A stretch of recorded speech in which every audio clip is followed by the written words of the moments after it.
Yep. Yeah. Who wants to drive all that distance after flying, you know? Well, I'm okay with it, but it's more like they need to have someone. But there might be more people flying in, so they can. Meaning, I can wait at the airport some hours, no Right. problem, and then they can organize several. Because I guess I'm not the only one who's going to fly in. So, Uh-huh. yeah. So we'll see.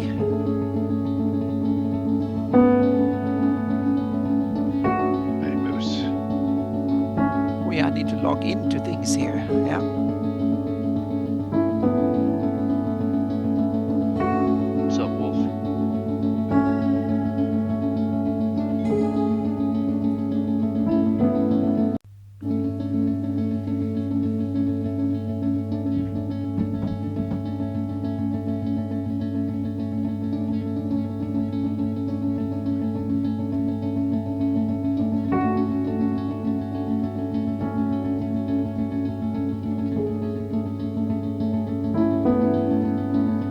All right. Hey, Jim Enoch, what's going on?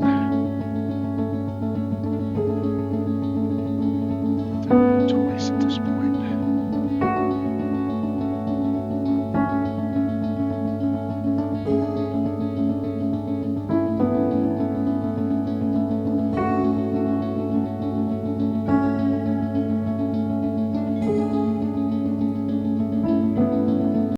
Your repurposed freighter drifts through space. Everyone's As you doing well. stare out at the star-flecked void, Ah, day another off. ship That's comes good. in. Wait, is this sci-fi? I thought we agreed on a World War II campaign. Oh, did we? That's cool. I can pivot. The smell of smoke curdles in your nostrils. Hold up, I thought we were prepping for a zombie apocalypse campaign. All right, here's what we're doing. It's the year That's on Sunday 3700. night, we know Humanity's that. elite fled to other planets long ago, taking Yeah, with them I'm all really forms of looking advanced forward to that. technology. Earth survivors scrape by with historic tools as weird phenomena plague abandoned nuclear sites. Witnesses report seeing glowing lights and the dead rising from their graves. And amidst the chaos, three strangers will meet in a dim bar. A veteran zombie slayer, a disgraced general out for revenge, and a Thanks, space Chris. mercenary sent to investigate the power plants. Now describe your characters. How did you do that? I have the right tools for the job.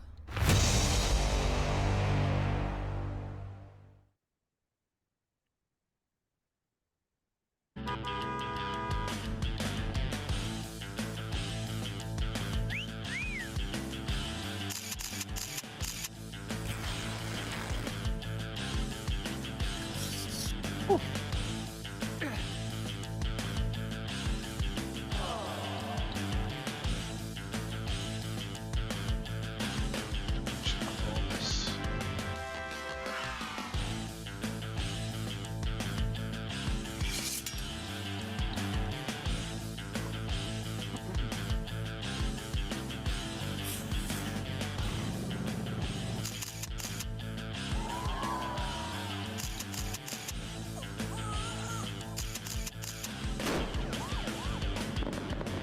Hey, Curtis, thanks, man.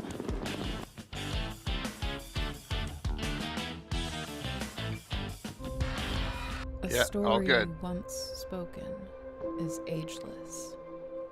The 58 month dungeon streak, man. imagined Wow. without end. Cool. The curious are the ones most courageous. The tree that endures has to bend. From stillness, the mad mage is stirring. From countless voices, the castle takes shape. Zagig will test the Alright. enduring. Those Good unlucky evening. will never escape.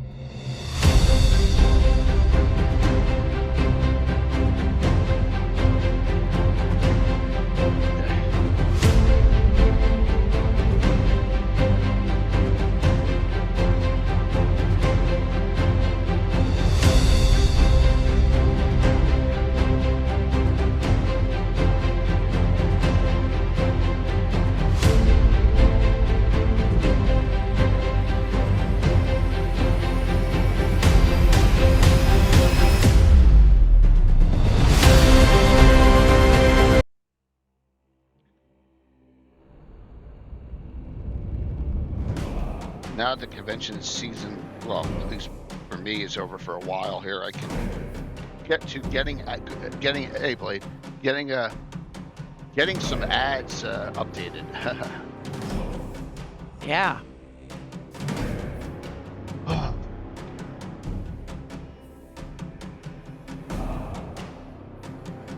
Hey, what's up, John? Chef, good to see you.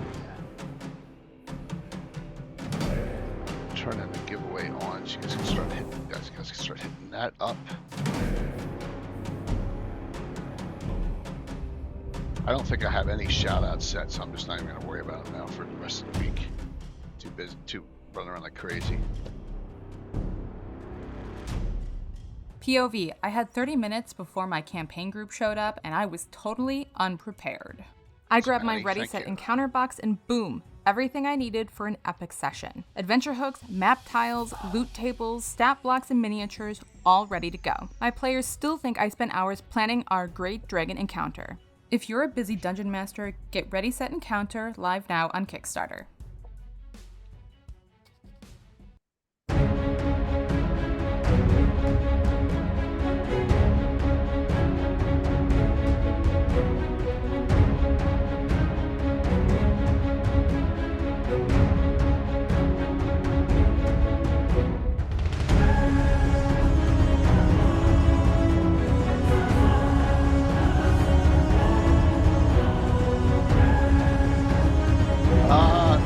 It was good there. And, you know, we had, I went over a lot of it on, I had all the guys from Gary North Texas, and Jim Kitchen, and Bill Meinhardt, and Mike on Sunday night. I talked about it. It went really well, really good. Shared a lot of picks. It was worthwhile. Plus, got a new sponsor up there, so. Yep.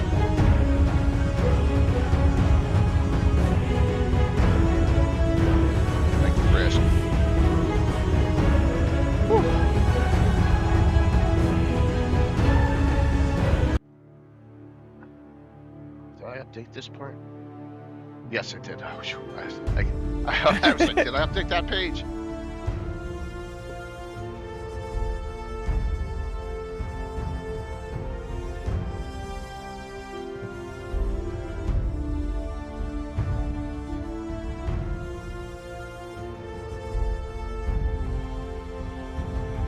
Oh my God, Greg, good to see you. Austrian, good to see you, man. It's been a while.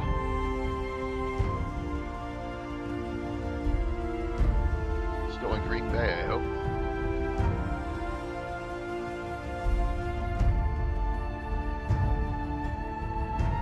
Oh yeah, for you, you should.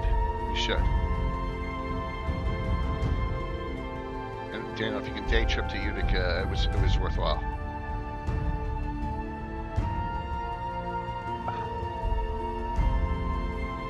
Yeah, understood. What's up, Mike? Hi. Hello.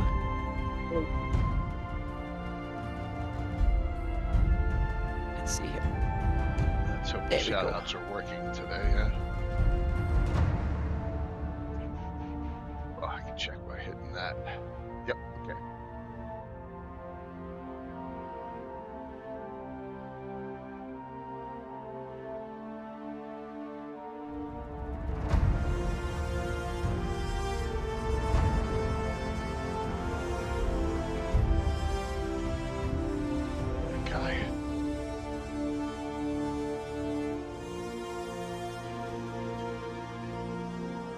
Daniel, I'll go back next year. It just depends on dates, on scheduling, right? I mean, there's so many cons in this month of June.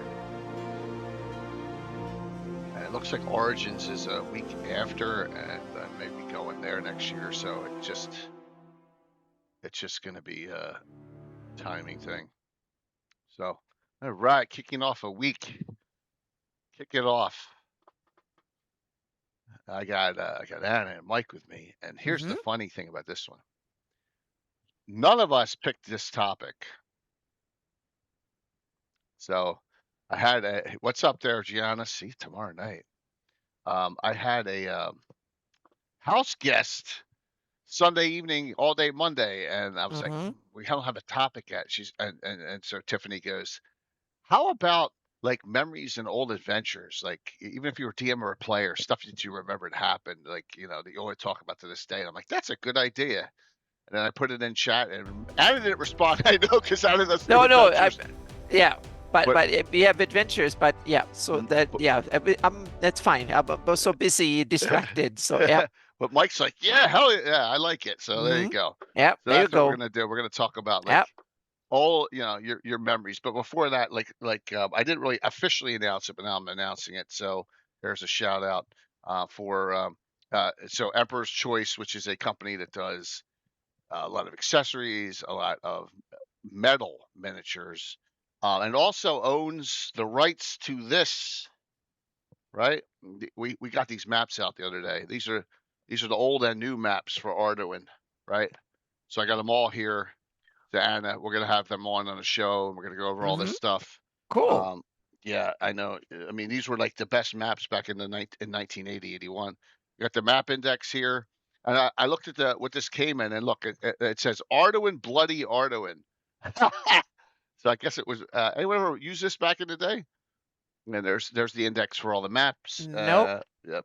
I think I missed that. And then we got. This is part of our giveaway tonight. We're gonna do another. We're gonna do another card deck and one of their cool little mini real swords that they put in, along with a Classic D&D reprint giveaway. So there you go. They weren't they, John? You met them. They were really good guys. So yeah, absolutely getting on that. Yeah. And they're going to be sponsoring 2 channels. They're sponsoring Tiffany's new channel and here. So we kind of negotiated jointly to make that work. So there you go. Yeah, it's a cool sword. Plus, during the 24-hour stream, they have a line, and they can't call them Conan minis, but they are. They're all the Conan characters. They're going to give Okay, away there. a medal, and they're metal. Full, all 7 of them as a giveaway for the 24-hour stream, July 11th. So, yep, got some cool stuff coming. Hey, Cool Drama. So, where do you begin on this one? I mean, you just start somewhere, I guess. With Yeah. some great memories, some funny things. Yeah, it'll be good. Mike, I always start like where do I want to go? I just show up. I show what's on my Right. wall, and then whoops, see, I can't show them if it goes to the wrong desktop. That's a stupid thing. Hold on. There you go. Okay. I go to the Wall of Fame because that's where a lot of memories are, right? So I can just pop this up at any point and refer. But there's a lot of adventures that I have great memories on that are not on the Wall of Fame, but are around. So yeah. So Mike, when you said you like this topic, for what reasons? Because I could probably do it off the cuff. That's a good answer. Mhm. I knew But- what a hell week I had with work, and that's true. After being off Thursday and Friday, yeah. So same thing. And we also want to share a lot with you all. Memories you want to bring up, but just a quick. So we do have games. We'll do this at the end too, but let me just show these real quick. 2 games tomorrow and Saturday, and some really neat things with these is we got Armed and Dangerous back in Dark and Deadly. We'll talk about it at the end. No, Tiffany, she was on vacation with her aunt in Florida.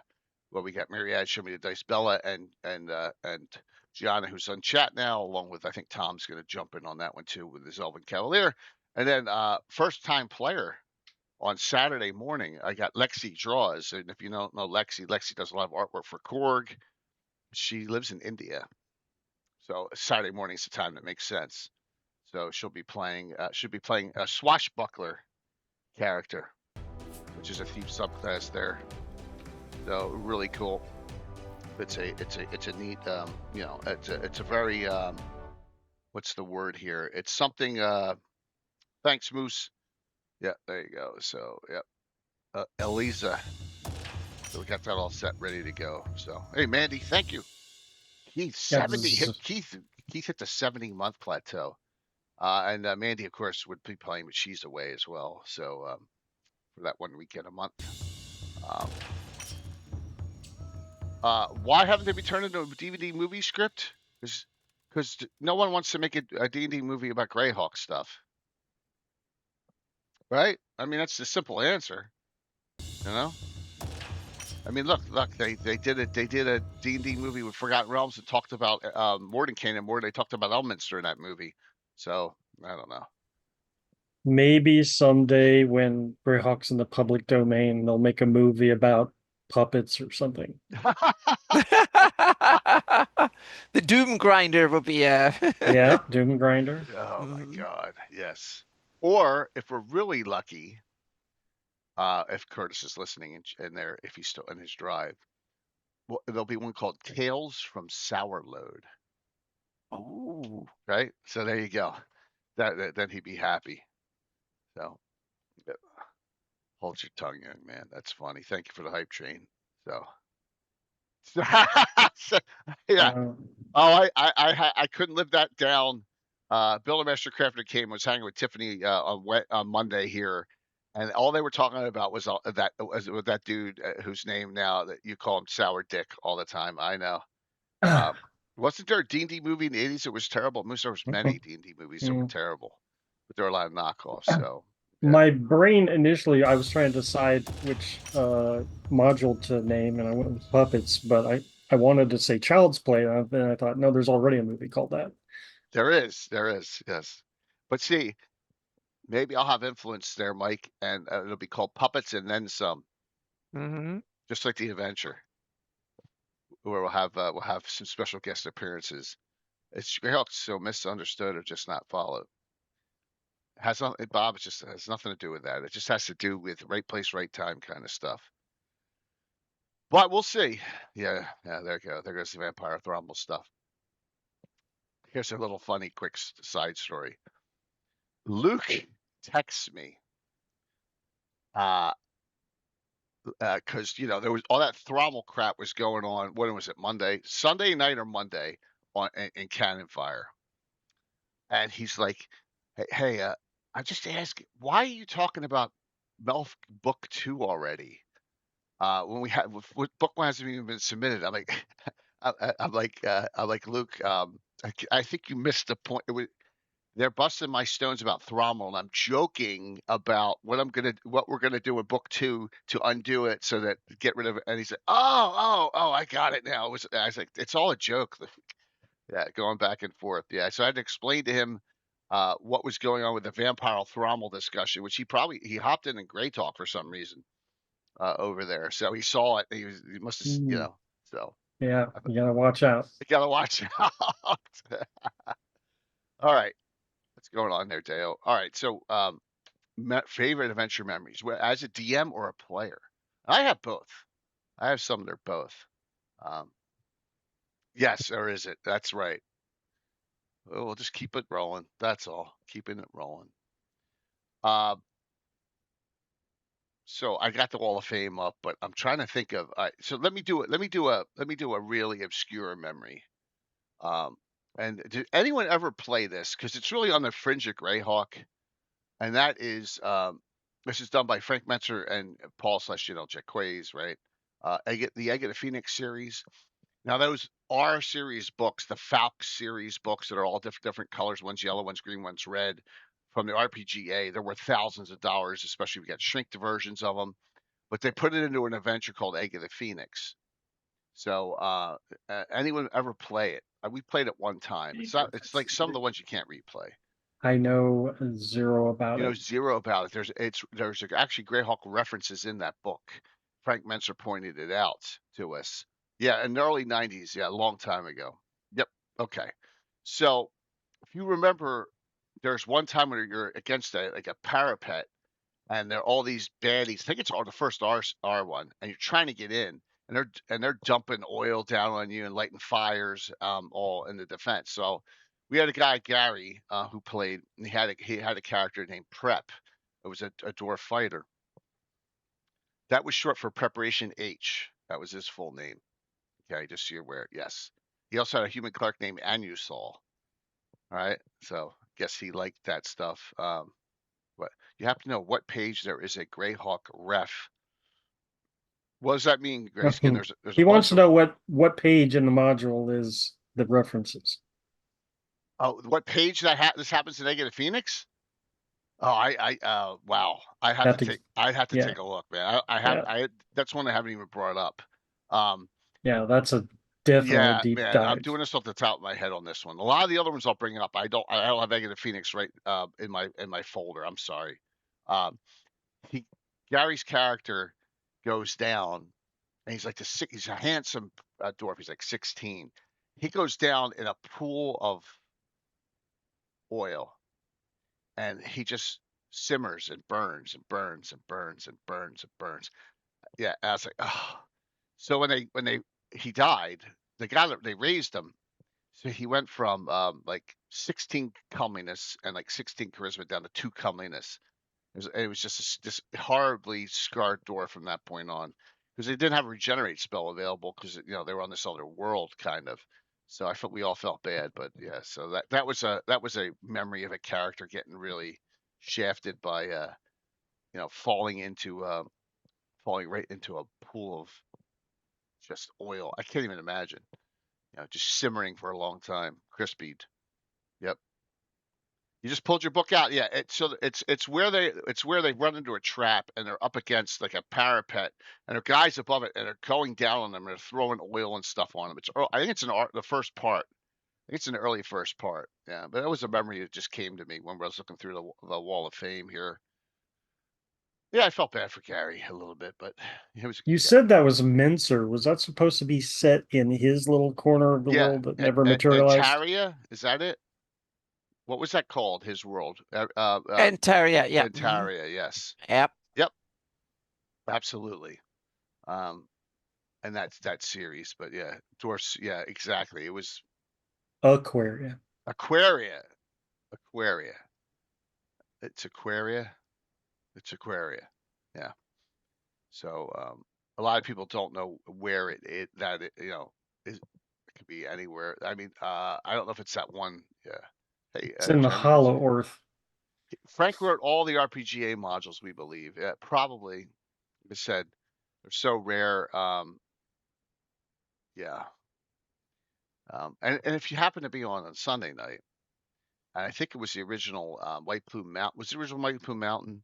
Um, Bill Meinhardt shows. Yeah, there were only like 200 of these made, right? And I said, and I jokingly said, "What do you have, Bill? You have 9 of them, 8 or 9 of them?" He's like, "No, I have like 10." I was joking. What? Can't even imagine the value of his collection. It's insane. It's absolutely insane. So, all right, Mike, what do you got? You got a memory you want to share? Uh, so you just mentioned White Plume Mountain. That's always my go-to Right. on reminiscing Okay. because I've ran it in like every edition Okay. except for fourth, of course. Every Right. edition that I've ran D&D, I've broke that one out. Not because it's the best module or anything, but there's a certain simplicity to it I like. Right. I don't know. And then the stakes are these, the high powered weapons and it's one of them death trap dungeons without being too overly death trap, if you know what Right. I mean. So that's always my go-to module. Yeah. Didn't you say that they had a choice that they had to stay, right? And right? And that I think we talked about that one time, and you said the main guy said you're going to be my new guards. That's sort of the how the ending is implied. I think if you're playing like a tournament style, yeah, you get captured at the end and then the cycle repeats. The next group that comes through is fighting your characters, let's say. I already Uh, S1. What's but S1? as for a campaign, I think they might have intended for you to get out with those weapons, but in every instance I've ran it, that's always a bad idea. Having characters running around with black razors is never a good idea. Yeah, that's true. I mean, Wave and Well were not that. Don't you have to be dwarves to wield them, or is it? It it really depends on what edition you're playing. Okay. There's been, different Right. converted Right. rules. Yeah. They actually elaborated a lot from this one to this one, right? Right.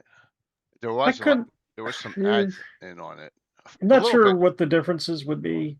Yeah. I've always ran the Yes. orange cover. Yep. The orange cover's got a couple more pictures in it and a couple more, I think, Yeah. descriptions. And And then then, if yeah. you really want to get crazy, and now I like this one. I mean, I like the return too. I really do.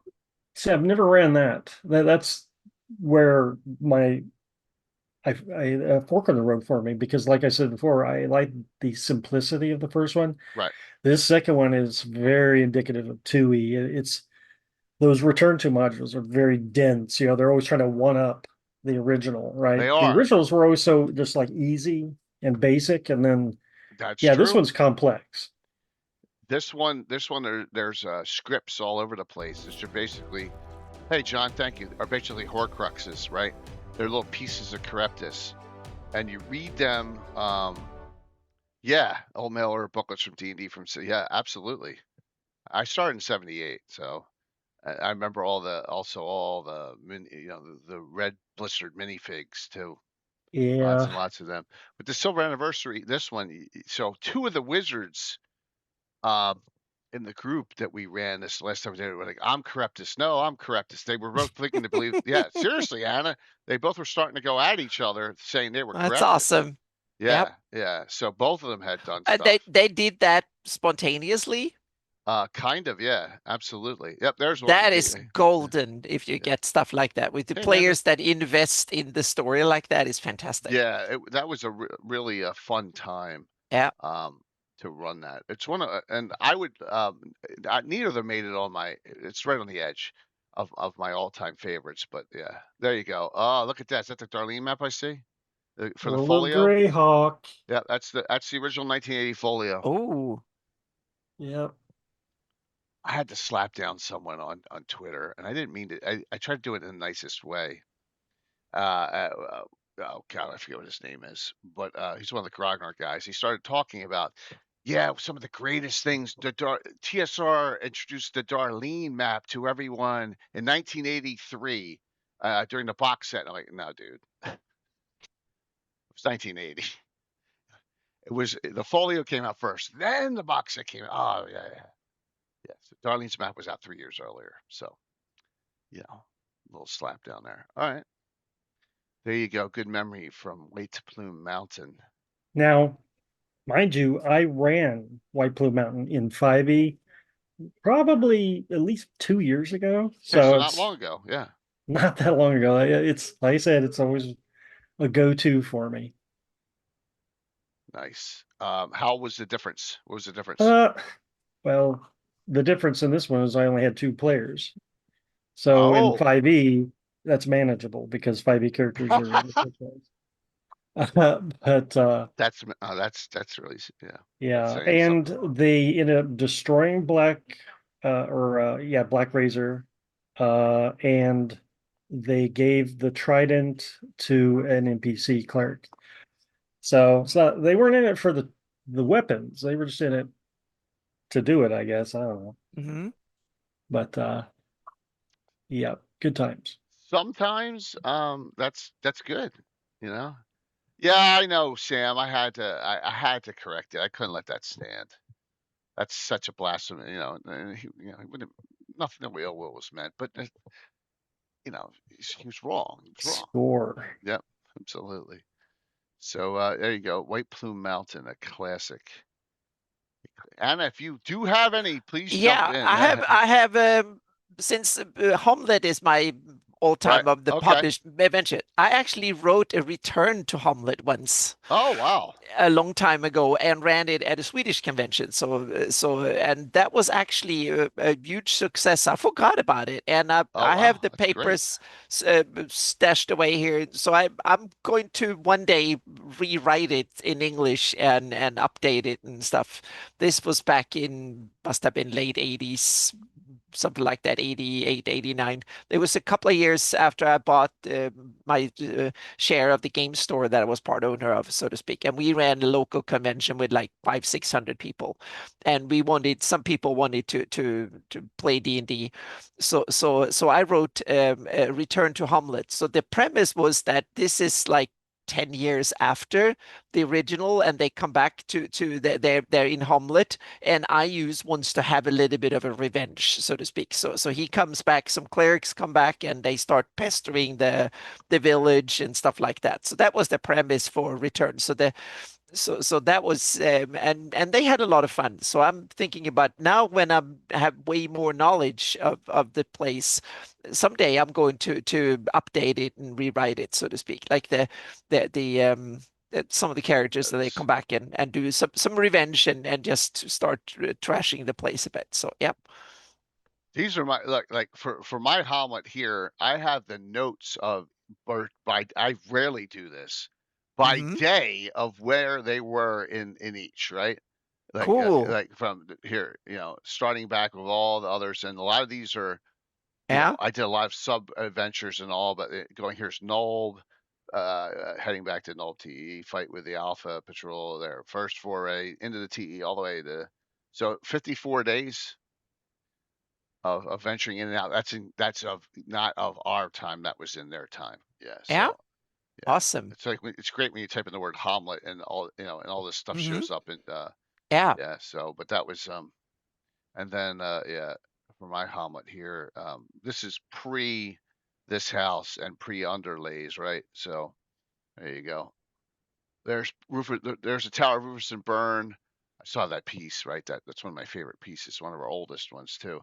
All on, and it is to scale. Every building on that map is represented. Everything is on that map, including Jeru's. Let's see if I can show it here. There's right there is the Grove, the Druid Grove. Yep. There's like the main councilman's building and all. So, yeah, did it to scale back in, well, as good as I can do it. It was mostly all miniature building authority because that's all we had. This is the pre-era. This is before 3D prints, everyone. That's all resin cast buildings. Yep. Hamlet was, and as you can see, their steps are up right there. We had 1/15 the size of the basement that we have now. So, Black Reason. But that proves that you've been working on your game table for quite some time. Oh, So people absolutely. that get jealous, they could realize that, yeah, work on it for a decade or 2 or 3 or 4, then you, yeah. Yeah, exactly. It's been a long time. Hmm. Yeah. So, Yep. yeah. That's how they make the moon landing. That's funny. So, yeah. But those, Hamlet has a lot of. We've all. How many of you have run Hamlet? Now, I always say how I regret Larry. Oh yeah. No, run Hamlet, and it was almost a TPK because Larry is too powerful. No, I don't think we've been that close to TPK, if I remember correctly. Or maybe in the early days. I've definitely played it and we've been wiped out like Right, crazy yeah, the first time. But absolutely. when I ran it, I was a bit more. I've had character deaths, definitely. But yeah. Yeah. So I ran it where an entire group, half of them died and half of them were Oh, captured. we died so bad, so it was like a Yeah. DCC funnel the first year or two when Ooh. we played. Yeah, Yep. they had to be rescued. So, and there were three of them got animated as zombies, and the other three were rescued eventually. So, yeah, it was a return. That's funny. Yep. I'm just seeing if I have anything else in this folder that's fun here. I don't even know what that is. What is that? Oh, yeah, that was. I was like, that was my reference point for doing up that map, the table map there. These are the oldest pictures I have of the table. So yeah, a lot of the rest of it. So that's an overview. Yeah, it's really fuzzy. There's the cemetery. It's right there. Yep. The road. That's the road to the moat house, running out to the right. All right. And yeah, what a mess. Look, there's the heater back there. There's no room. There's no room. Like the chair. Yeah, there was absolutely no room in that old basement. yeah, how various groups tackle it. A lot of people like taking it over as a base, and we're like, technically it's in the middle of nowhere. I guess it's cool though.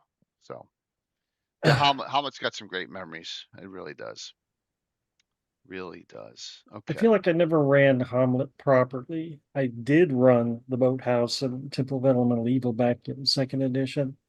I have no memory of using Hamlet to any extent. Right. So, yeah, it's probably something I'd have to rectify someday. It's something worth going to, even for nostalgia purposes, just because, and there's so many pre-adventures now out there, And go right? back to old locations that you adventured a long time ago. That I think is awesome. You should go back to classic locations like 10 years after with the same players. That could be fantastic. And the same characters again.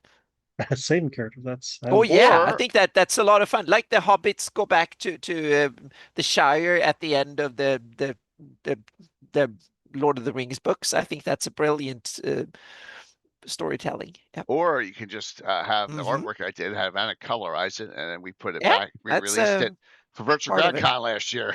Yeah, Yeah, that's number 2. that's yeah. That's 2 and that's 6. Yes, there Hmm. you go. Mike's That's got a that. that's a Got it on. Yeah, that was a good idea, Jay, and it yeah. turned out well. Oh It yeah, turned out good. Yep. absolutely, Hmm. absolutely. So just to show it, on there, really a cool thing. All right. Yes. I don't think I have any of those. I will see how many other Virtual GrandCon shirts I have. I may have 1 or 2 of them still. I may have 1 or 2 of them around. I have old boxes of them, but I don't think. I Not have a 100% few sure. gaming shirts, not a lot. What's that? I said I have a few gaming shirts, not a lot. Few. So I have a shield. I I have a now I have Shieldlands Living Guard yeah. Shieldland shirt somehow. Yeah, I have really legendary games Yeah, today. So yeah, I wear all the stuff that I get at conventions and stuff. So I rotate it around on streams and whatnot. So yeah. excellent. Let me see if this works. Once again, if you came in late, our new sponsor, Emperor's Choice / Arduin, their card deck and their cool miniature sword, along with we'll do also a some of the adventures that we're going to be talking about tonight. There you go. Here's Dark Cloud Gather and Tomb of the Lizard King, or your choice of 2. So we'll probably do 2 giveaways tonight. Yep. All right. Okay. Let's see. Where do we want to go? Do you want serious or comical next? Well, we could do comical in between. That would be fun. So I did the guy the dwarf burning into a crisp. Why don't we do serious next, and then I'll do Hmm. comical again. Yeah. So, this is, as far as stress goes, the one of the most stressful for a player character adventure I ever saw or ever run, and I was shocked how underrated it is, and no one knows about it. I don't understand, but it is really hard. And when you run this, you feel like there's no hope. I mean, that's what I felt Uh-oh. for the players. Yeah. In this one, and that is one of my favorites of all time, Ravager of Time. Oh. All righty, just you got it, Greg. I want everyone to, if you've run this or played this in chat, tell me. So, yes, no, Mike, you never did it.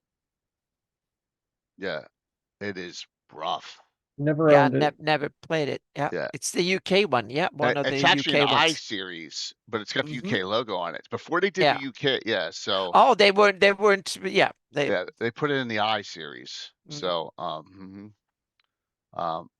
it is, yeah. You still need to run this one. So spoilers coming. If you don't want to hear about it, just cover your ears. Um, there are evil individuals out there. This chick Nuala is is one of the worst. Like Marquesa level. There it is. Look at that. That's a pretty good shape one. Oh, Yeah. Eh, Yeah. I don't think I have that in paper. No, I Yeah. don't think I Yeah. have it in. I only have the PDF. Yeah. Yeah. That's Nuala is yeah, there is great artwork in this one. She is evil. Evil. As evil as it gets. I don't know what you'd call her, but she's got witch-like powers. So it has almost an A3 feel to it, where you're going to get trapped. So, but it's even worse because what happens is, once again, spoilers, everyone. At some point in this adventure, she drains life force from people. All right, and then that's how she keeps herself young. Where Where did it's down in the where all the UKs are, down in that hole of the sea princes, Oh, the whole marshes. That's where it's yeah, absolutely. Were they tougher almost normal? This like Fiend Folio was a British thing, and so they The Brits were kind of crazy. yeah, they The kind Brits, of go overboard more yeah, than yeah. yeah. Hmm. Uh, but the prize is from Arduin. It's Arduin, and so it's the Emperor's Choice. You're going to get the Arduin. This is the Arduin character pack card set and this real, metal miniature sword that they give with their card in, of course, because they gave me a ton of them, and then or two classic D&D reprints. Okay, so I'll probably do 2 winners. So she traps your group. All of a sudden, you all feel like tired, and some of your teeth are falling out. And I said to everyone, "Give me your sheets." So I go and someone just half elf. Thanks, McLeod. Do Half you elf have a character. shredder handy next to No, the no, game no. table? So you just It was better than that. Say the half elf was 45. Their def was 324. So I put down age 323 and 9 months, or 323 and 11 months. You had a month to live. Mhm. Made you venerable, ancient, right? That changes all your stats. So I had to go through it. It took me an hour, minus on this, minus on strength, but you got all the intelligence and wisdom bonus, from the whole party. And what's worse is that allowed her to make copies of all of you with all the gear as her new henchman. Oh, So it's her and all of you in evil forms running around. And she leaves you in a place where you barely can get out of this trap, right? hmm. So, yep, 2 day. Yeah, exactly. Yeah. And let me tell you something. I feel it. You feel that, like, when you feel there's just a weight on you? I felt that in this adventure. I was like, oh my God, it is bad. Now, there's a side story here. Um, yeah, Images of Death. And the side story is that I think it's her ex-husband. She took his title, had him slaughtered and stuff. But He's wandering around as a revenant yeah. trying to track her down. So there's But a I must say revenant. the adventure looks really cool. It had really high production values for its time. It has Yep. good layout, fantastic art and stuff, Yeah. especially compared to the other adventures of the same time yeah, kind of period. showing them up. Yeah. Some really nice. You can tell it's UK done, right? Just by the art differences and the layout, Yeah. So, What but year was it published? let me go back. 86. Okay, so that's early. Yeah. Yeah. 86. That must have been one of the early ones with that new design with the new logo and stuff at the bottom and the orange Right. thing, because that didn't come. That must have been one of the early adventures with that new design. I mean, and they brought out, like, look, think about this. We may talk about some of these: Beyond the Crystal Cave, the Sentinel and the Gauntlet, right? Dark Clouds Gather, When a Star Falls. They're all UK series, and this one technically is UK as well. The Saltmarsh is UK. The Saltmarsh series is done by the Oh UK yeah, guys yeah. too. But it's set in that area down Right, in TSR. Yeah, right. in the So Hull all of these are and down yeah. there. This is like, Hmm. a compact of all of them. So, yeah. So, just note, um, this says 6 to 10 characters of levels 8 to 10. Wow. Yeah, yeah, it's nasty. It's fun. And if you succeed in the end, you earn it. And you like she has this she wears +5 scale mail, which is weird, right? But that's a trophy.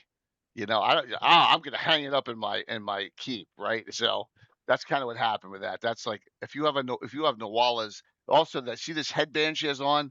That's a huge trophy. Everyone wanted What? that. All the ladies, yeah, wanted that.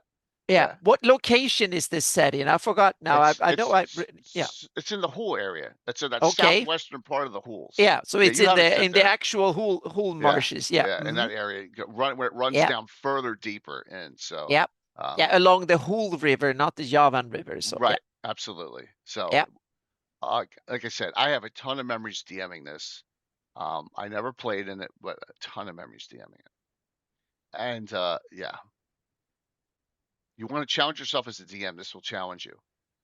Because think about this: should the same character where one is mature and one is going to die in at that point 10 days because it took them days to catch up, who should win that fight? The disadvantage is as a DM you have to play all those characters. You have to play everyone else's characters, all their spells and all, and their items and all, in addition to the Walla, against everyone else playing their own characters. That's tears. Yes, absolutely. So what a fun one. One of my top 5 hidden gems of all time from the old era is this adventure. Right? And that's why it's on my wall of fame. Artwork alone puts it on with the Hall of Fame. So but the adventure is one of those hidden gems. Okay. All right, Mike, what do you got? So you mentioned Salt Marsh, and Yes. that's another go-to one. Yeah. I never ran it in 2E though. That's the funny part. I've started running it in 3rd edition on the fly, and Uh-huh. it's what kicked off my Sea Princess campaign, or my Oh, Sea cool. Princess, shared universe, whatever, because I ran multiple campaigns. But I again loved the simplicity of it. A good old haunted house, and the players, being low level, were suitably, nervous and scared to go, creeping around in there. And payoff on the module is great. It's just replayable. That's why I like it. It It's a is. You're replayable absolutely module. correct. And if you want to reskin it and set it somewhere else, fine. It's just a really good setup. Yeah, I agree. Got to give it to them UK guys. Um, I agree 100% on that one there, Mike. By the way, if we remember about a year ago, we did around Virtual CrowdCon last, so it's coming up. We did the ranking of all the adventures of all time. This was number 1. Saltmarsh came out number 1 out of all of them How about in the that? ranking. Yeah. Battle Yeah. Royale. Yep. Absolutely. So Now, having run it in 5e also out of Ghosts of Saltmarsh, right.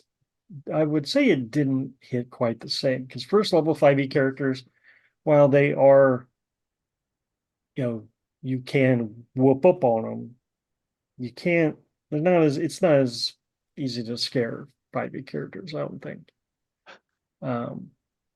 But it still led down the right road. That whole book is a great campaign a string of adventures. And they encourage you to actually play in Saltmarsh, so kind of develop the town itself. Whereas I think the original module starts you in Saltmarsh, but then you're quickly Yeah, you out just of go there. out to the Yeah, haunted mansion, and then that's Salt it. Marsh is kind of abandoned. Yeah. Yeah, yeah. But Ghost tries to make it a whole little mini game setting, Yeah. centered around that and Seaton and Yep. the Dreadwood. Mm-hmm. Yeah. Right. Yeah. And actually, you could actually write for DM's Guild for that before Growlgrad opened. Right? You could write for Ghost Yeah. of Saltmarsh Yeah, you itself. could. Yeah. Yep. Mm-hmm. Yeah.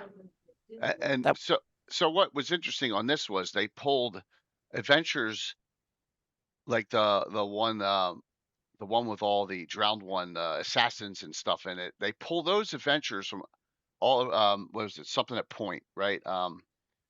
It's supposed to be all the way in Nyrond, that one adventure. and out in the ocean outside of Niron. Oh God, it's gonna drive me crazy now. Which one it was? Tamara's Fate, right? Tamara's Fate here, and Firewatch Island, right? That's way out there. Nowhere. But they tie Yep. in that from a Dungeon magazine adventure, right? And then they add in some other things. The Salvage Operation, that's another one. That's from Dungeon. Isle of the Abbey, I think, is from Dungeon. Right? Skies. Yeah. What? Yeah. So Yeah. yep. And then of Ships in the Sea in this is the second edition of Ships in the Sea book, reskinned for 5th edition.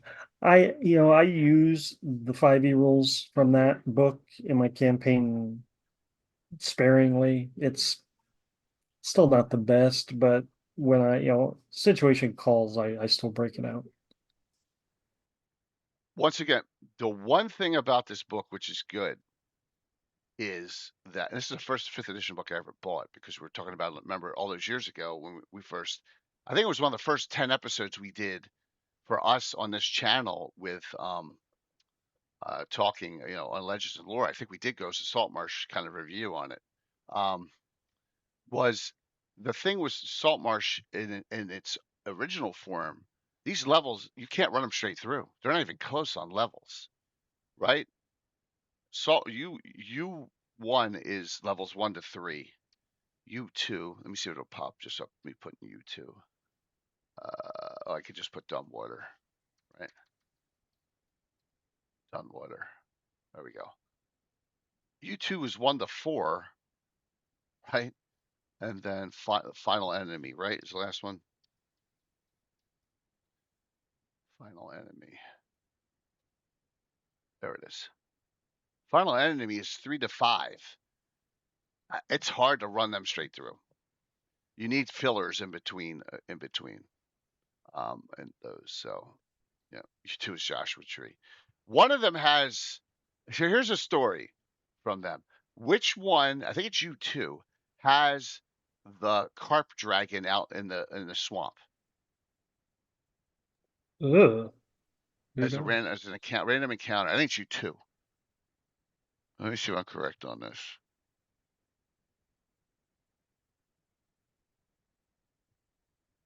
I could have sworn it was this one. It's a random encounter, or it's a there it is.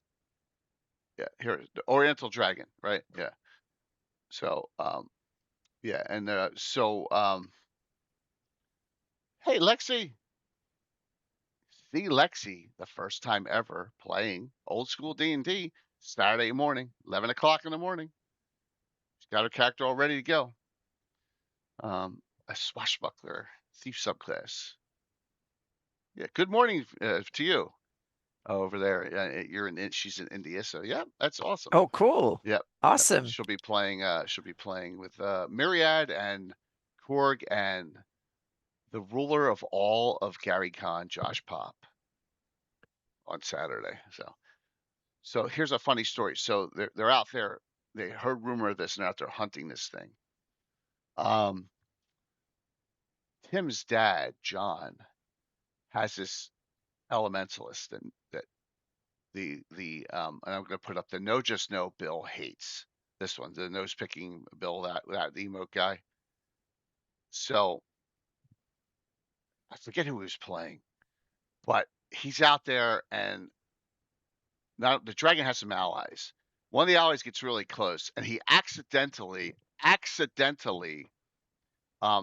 fireballs that area because he's saying he didn't see him or he forgot he was there, taking the mage down, right? So he killed Tim's dad's character by accident, right? And that because he wanted, yeah, yep. So, bastard. Yes. So see, this is the crap I had to deal with in the 90s. But yeah, that's a really cool. Yeah, there was giant crocs. I think it was. It was one of those. Yeah, that's what it was. It was giant croc, and then he got too close to it. And yeah, so a nice good sidebar story for that one. But yeah, that's the dragon just peering its head, like no one's paying attention to him. It's a really cool artwork. Yeah. So that's the kind of stuff. I have a story of all stories All right. on this one. Mhm. Final Enemy. This shows you what happens if you cheat. Okay. Okay? True story. If Bill the Master Crafter was on now, he'd be laughing his ass off on this one. So this is, you're going underwater and you're going down into their lair, right? You're going out to the final end, the Sahagwin lair. I don't know if anyone says that. Yeah, their character story is good. It was good. Like I said, the UK guys did really good work. What year did this come out? This is 83. Okay. This is not. What's up? Yeah, what's up there, Chuck? I got to talk to you. I need a favor. Von Molku, Michael Mossbarkers, he tried reaching out to you. His gift certificate went. It was 25 as well, went negated. So I gotta get with you. I know we've both been busy. I'm trying to shout out Chuck and did I erase? Where's your shout out? Oh, there it is. There's yours, and I got a new one. See, like, Michael gives me one every week, dude. They're going and they rescue whoever they need to rescue in that adventure, right? They get all the stuff done. Well, we had one of these guys. I won't say his name. Begins with a W. I may have talked about him before. Yes, always needing favors. Well, it went more than a month and expired. Everyone's about to leave. Now remember, they're underwater, they're water breathing. Yeah. Everyone's like, we gotta get the hell out of here. The gentleman whose name begins with W goes, but we haven't killed the six-armed Sahagwin prince yet. And everyone looks at him like, what are you talking about? Ruh-roh. Yes. So everyone's like, well, how do you know about the six-armed Sahagwin prince? Yeah, the Baron, right? Yeah. Yeah. In that adventure. So the group goes, and that's not an easy fight if you know. There's sharks all over the place in there, right? And he's nasty. I don't know if there's a picture of him. Is there a picture of him in here? Because that's not him on the cover. I'll help you out. When I was running that in 5e, I made myself a couple counters for that encounter. Yeah. Here you go. That's awesome, Mike. Wait a minute. Let me put you on a bigger screen. Oh, wow. That looks great. Fantastic. Yeah, that's great. Yeah. See, the stories would just keep on coming back. I knew it. Yeah. But I thought there was a picture of him in here. Maybe not.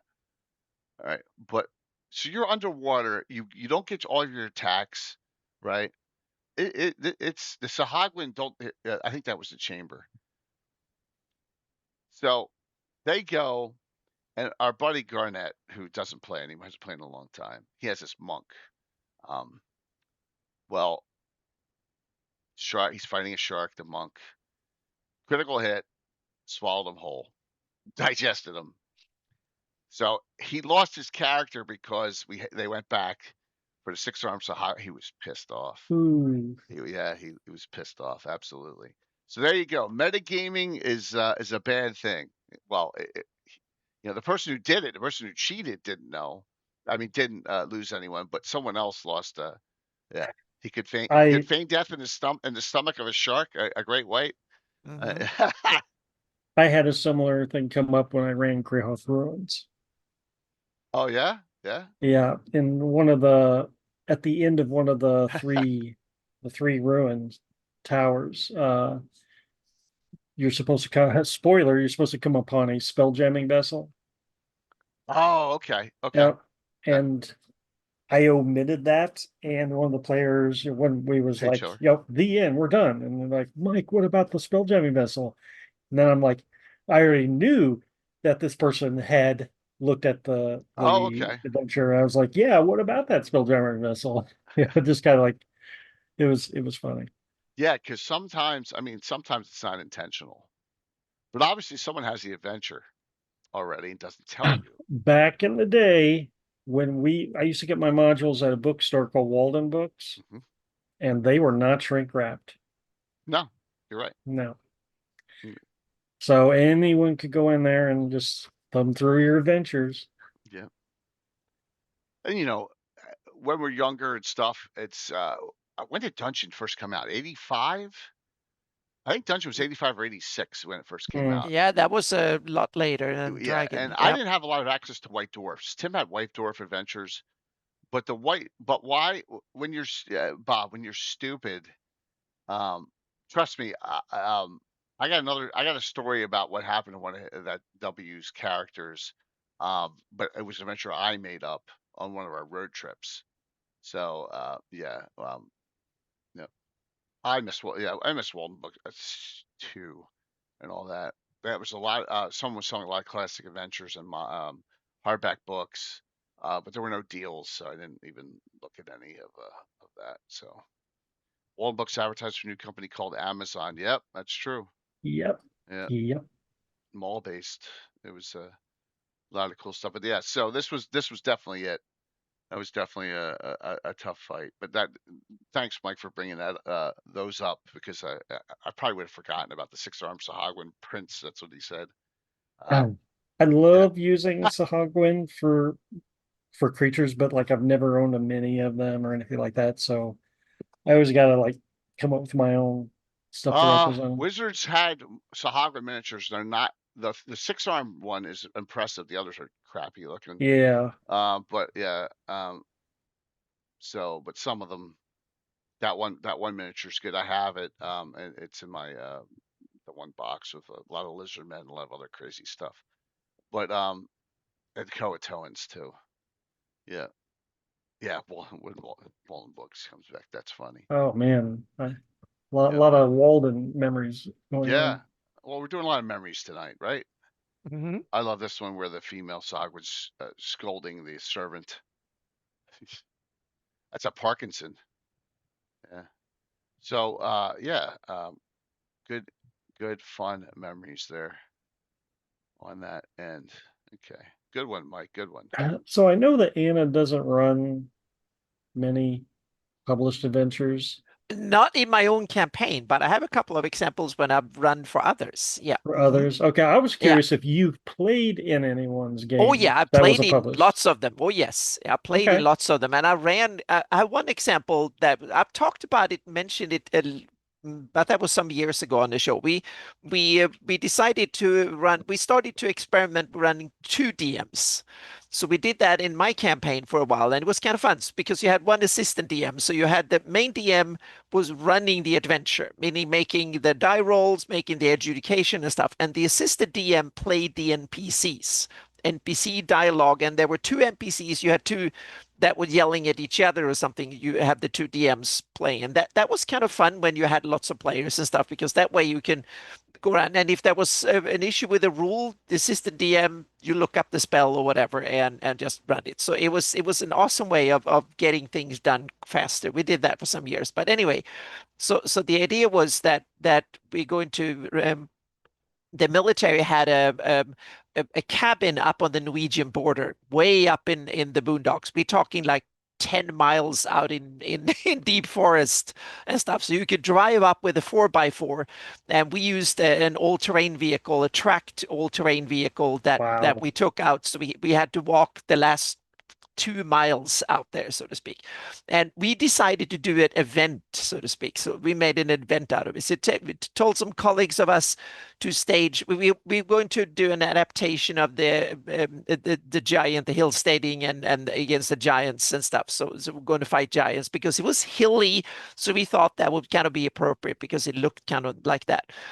So we had some of my colleagues, they staged, so we had like fake blood, we had dead animals on the track. So the last mile or so, they had to follow the trail going or the up through the forest, and there were some bogs and stuff like that, and go up there. And the first 2 minutes, we say, now you go. There is a light over there. There's a light behind the hills. Just follow this road. So we had them walk like 300-400 yards by themselves in the dark, so they got like adjusted to it. And then we have the script with us. We read a backstory that we have kind of puzzle together. So we ran the backstory on the way to that place, and it was really cool because we had like, oh, you hear noise out in the noise, and they had people yelling and running like a boom box because this is like, what was it? Early about 90s, people had these big boom box with like haunted music and stuff. And then we had uh, some of my colleagues, they were hunting deer and moose. So we took the cadaver of a deer and moose and hang with the bones and the ribs and stuff. And they had decorated. And when I said that, make something that looks gruesome, it looks so bad in the middle of the night that some of the players were queasy and almost threw up because they put like theatric blood and stuff on actual meat and bones and stuff that was taken out, and there was sinew and hooves and whatever, so that it's a demon carcass, and you hang from a tree with mood lighting.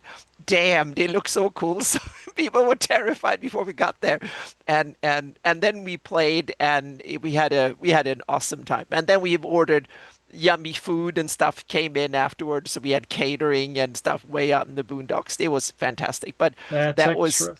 yeah, that was extra. But so that was an adventure where we ran the giants and stuff. And we played, I think we played all night. I was so tired. I just fell asleep in the couch next to the behind the DM screen because I remember waking up in the wee hours in the morning. Everybody was at sleep. And they all said, "How did the adventure go?" Well, the other DM probably finished it because you just passed out behind the DM screen in the morning. And that was it. So yeah. Oh, Yep. So that was funny. There was very little alcohol involved, but because people said if you want something, you have to carry it, and most people, "Nah, I don't want to carry that." So yeah, but there was some. Yeah. But that it was really awesome, and it was a roaring fire in the. There was like an open fire, so we put logs on there, and it was like the hill okay, giants Curtis. steading in miniature. It was fantastic. Yeah, I Yep. love that. So Yep. the Mhm. G1's another great one for Yep. stories Yeah. So the because location was perfect. Big trees and stuff like that. Big yeah. boulders and stuff outside. Yep. How about you on that one? Have you ever run that, Mike? The G1 to 3? I ran G1 and 2 as recently as a couple years ago, yeah, Oh wow. and 5e. Let me tell you, bashing on giants in 5e is probably the only way to do it because they're beefy enough to actually put up a good fight. It's Uh, yeah, and this is a legend. Everyone's got stories on this one, right? This is your story. Were they successful? Was it? Did you do it in fifth? I'm assuming, right? You yeah, did it in fifth. yeah, yeah, it Yeah, was successful. yeah, yeah. Never did the third one though. How many characters were playing in it? 2. It's the same group that did Oh White my Plume Mountain. gosh, two no two, NPCs, two just two characters. characters. There might have been an NPC Yeah. cleric. Okay. Yeah, but 2 characters. Crazy. G series is awesome. G series links into the D series. GDQ. Right. Some people try and tie like Hamlet to Temple to A to G, whatever. You can do that if you want, but thanks, Delaware. Thank you very much. But but everyone's got everyone's got a story about this great hall. And if you Yeah. see the roster, how the hell do all those giants and your whole party fit in there? You know at GaryCon, there's that one guy, I don't know who it Who does is, the that life? has the Yeah, Temple of Elemental Evil. right. Oh That's yeah, it. it's Yeah, so yeah, cool that I would that love to model. see the steading. Yeah. yeah. If you go That's to cool, John. GaryCon, I suggest Yeah, everybody goes and watch that model. It's usually on display behind the or near the where yeah. the HQ is. There is one room where you have Doing that to cool stuff scale like would that. have to be crazy. Yeah. Yeah. Well, it's probably not that different in size from the temple in it's probably about the same. Wider, but yeah. Yeah, the Yeah, you're temple is right. about 10 feet by 4 or 5 Yeah. feet or something like that, if I remember correctly. You can probably Google it, and there's Not much pictures of an on the NPC. internet to find out. Yeah. That's funny. But we have a special guest hopping on to share some of their memories. Oh, Dun, dun, dun, dun, dun, dun, dun, dun. Adventure. There. Campaign is almost as old as mine. Maldin himself, Dennis Tetro. What's up, Maldin? Hello, Hey, welcome. there you go. Good to have you here Hey, how's again. it going? Oh, we got some reverb there Uh-oh. on Yeah, there. you Yeah. gotta mute that. He'll be fixing that. As he's Let working on me, that, everyone pull this has sound off here. a story about how in that Great Hall someone got splatted. Now, Tim ran that for me in his city state, and I'm in there with my characters, and he's got not only does he have all the giants in there, he's got just two evil NPCs running around. A dark elf named Matarva and her sidekick barbarian Black Wolf. They're freaking disgusting. And what happened was, one of the NPCs, Tim's gnome, Andrus Philandrus, got a rock. I think there's a stone giant here, one or two, thrown at him, critical hit, triple damage, 9 to 90, just goo everywhere, right? So we turn, we're fighting and all, and we turn around, his body's gone. And Tarva, who's always, very evil, she starts taking his body parts, and she nailed his eyeball to a door and put a note on it that says, "I got my eye on you." And just all over the place. And then we see a hand where they did a finger, right? With the piece. She took the pieces of it. Yeah, good old Tim. This is what I get for yes, having the ever mysterious Tim DMing for me. I get grotesque things. So, Dennis, so what's going on, man? Hey, not too much. How about you? Keeping busy. I had the con last weekend. It was really good at Central New York Con. It was nice. And 2 weeks before that, Concoction in South Jersey. So, yeah, lots of cons. So, I know you got to have some memories too, man. Some just Well, things that yeah. happened in classics. So, Well, I've always done a mixture of original stuff and pre-made. So yep. there's one of them, Temple of Elemental Evil. I remember very well playing that one, of course. That's on a lot of people's lists. Of course. Yes. So, tell us. Temple of Elemental Evil, what happened? A memory. I got a ton of them from that too. It's my favorite adventure of all time. I always found the nodes were a little bit troublesome, but yeah, I know we never did the nodes. I thought the nodes no, were stupid, actually. We did the nodes. We did the whole shtick, for them to try to get the various parts right. Right. But it was an early adventure for Rick's characters, actually, and so it was one of the bigger ones that he did. I definitely like the big series that we cut our teeth on before Rick joined us was you mentioned the Giant series there. Yep. Those were great. Of course, back then we were kind of still learning, right, to how to be DMs in those early days. Oh yeah, and you only had so many adventures you could run over and over again. You had B1, B2, right? The G series. Is A1 out? No, it wasn't yet. It was G series.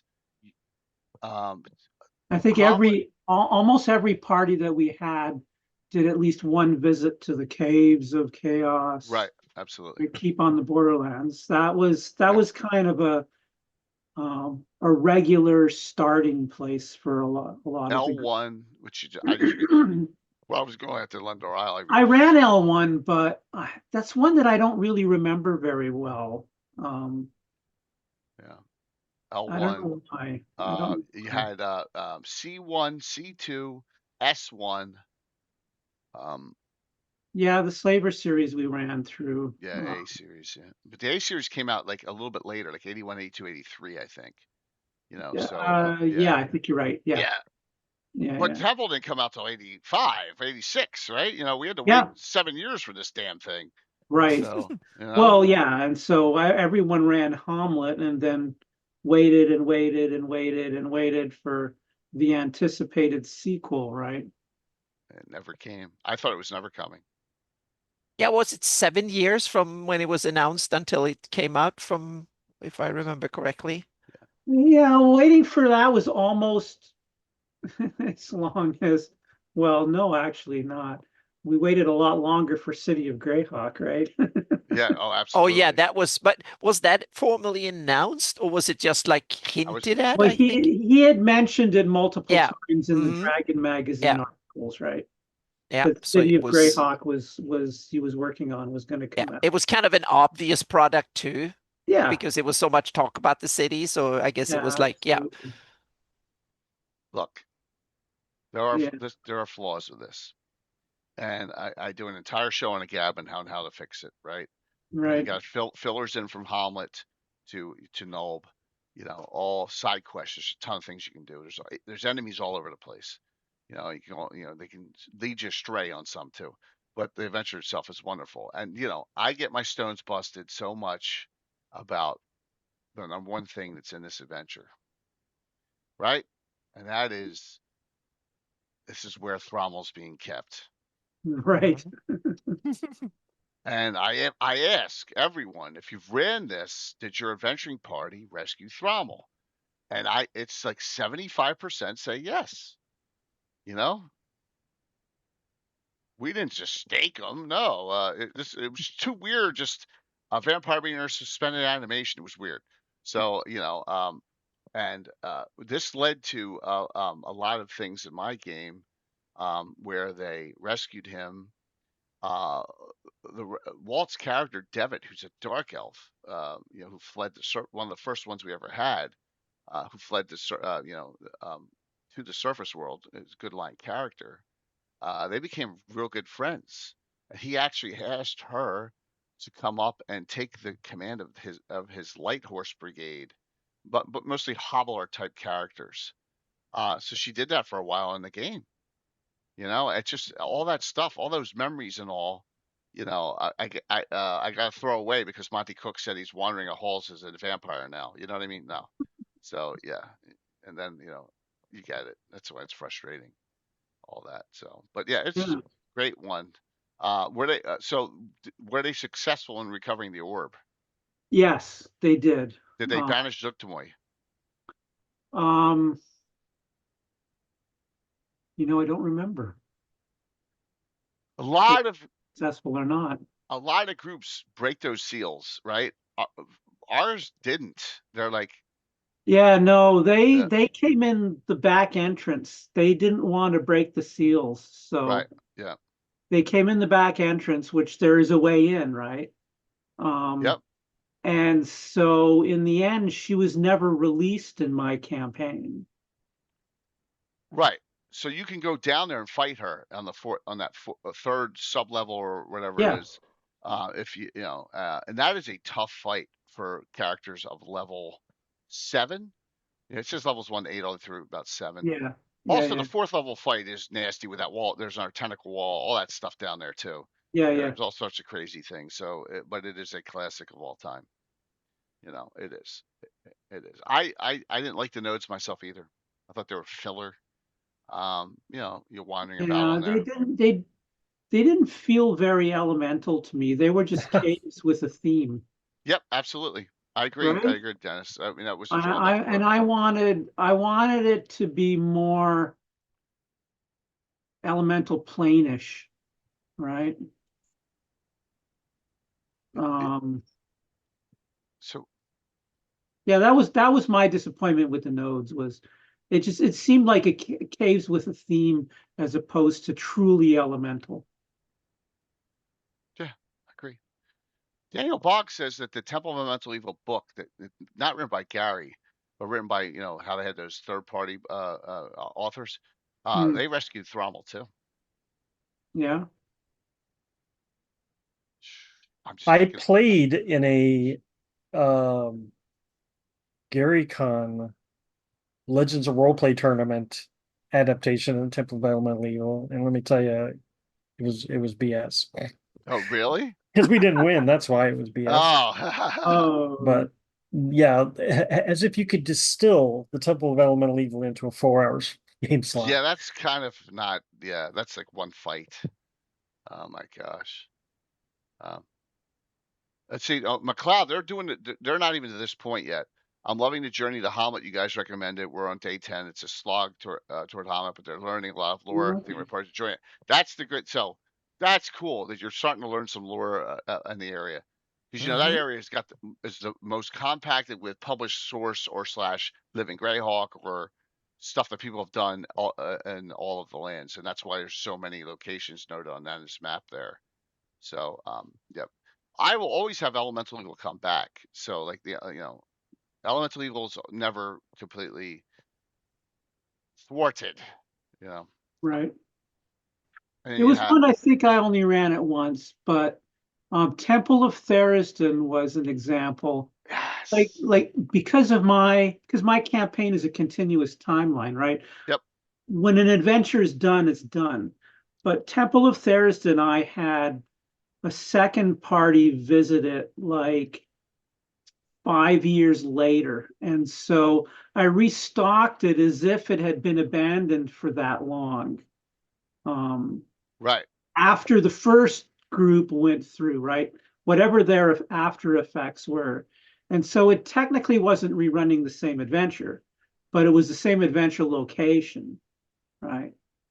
And so there's some aspects of it that don't change, like both groups visited the what do they call the core there where everything is frozen, like where he's Oh yeah. there's a name for Persist. The cyst, yes. So both groups visited the cyst, right? But there's nothing that you can do to the cyst itself in the adventure, right? Like he's there. Right. You can't. There's no ways anybody's going to be releasing Theriston from there, right? But both groups went through the adventure years apart, and so yeah, it was a fun one to revisit in that sense. I also had another homemade temple. It was a temple of one of the Orcish god of assassins. Now I can't remember. Shargrass, Temple of Shargrass. And so that was one that I had one group of people go through and clean out. And then 5 or 10 years later, a different party revisited it after it had been reoccupied by different critters. So that was another one that I recycled again, but again it was later in the timeline, right? So let's share some Theriston memories here from 2024. Ooh. Here's Anna. Oh yeah. Here's Anna. Now I remember. Two. Yep. Anna, myself, my good friend Todd Stashwick, Curtis, and Brett. Thanks, Baker. I stood there and watched your game for like an hour. It was a good session. Yes. There's your arm, Rob. Yeah, there's Rob's arm right there. Let me see if I got a picture of you in there, Rob. I think I do. So this is the funny thing about Theriston is the fights at the beginning, right? The fight is that's day 3. No, that's day 3. There's Yoav. Yoav's in this one in day 3. Let me see if I can pick. What this one? Yeah, the latter parts of that adventure are really just exploring weird shit. That's day true. 3. It's not really. There aren't big fights. That's day 3. So this is at Founders and Legends. This is the anniversary weekend. Yeah, that's when we had like 12 days straight of gaming. Never again. It was crazy. Never freaking again. And we got some good pictures here. That was kind of amazing. We were locked in a gaming resort for 2 weeks. In the keep. There's Morton. Is there? Erebus. Where's the hell's Fritz? There's Fritz back here. There's Fritz. So this is the adventure that Curtis claims Fritz Winchester as his own, right? Mm-hmm. And how many days? So I was there like 2 weeks, 2 whole weeks, man. It was I was so freaking exhausted at the end of it. Um, it was a long, long time. But so at the end of this all, you go down into there's this room, 2024. Yeah, 24, 24. So you go down into an area where there are these trees. Now, you find these statues of different colored, red, green, classes. So there's trees down in the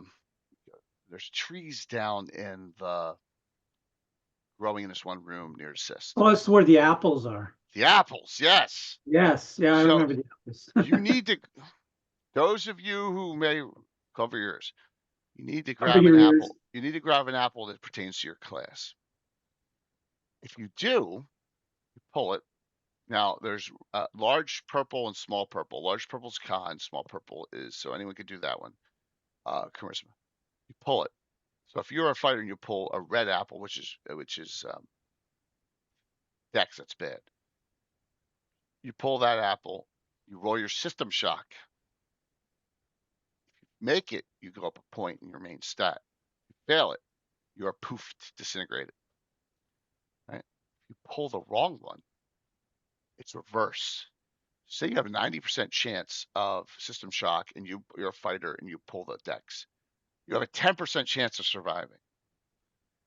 If you pull a second apple, it's reverse.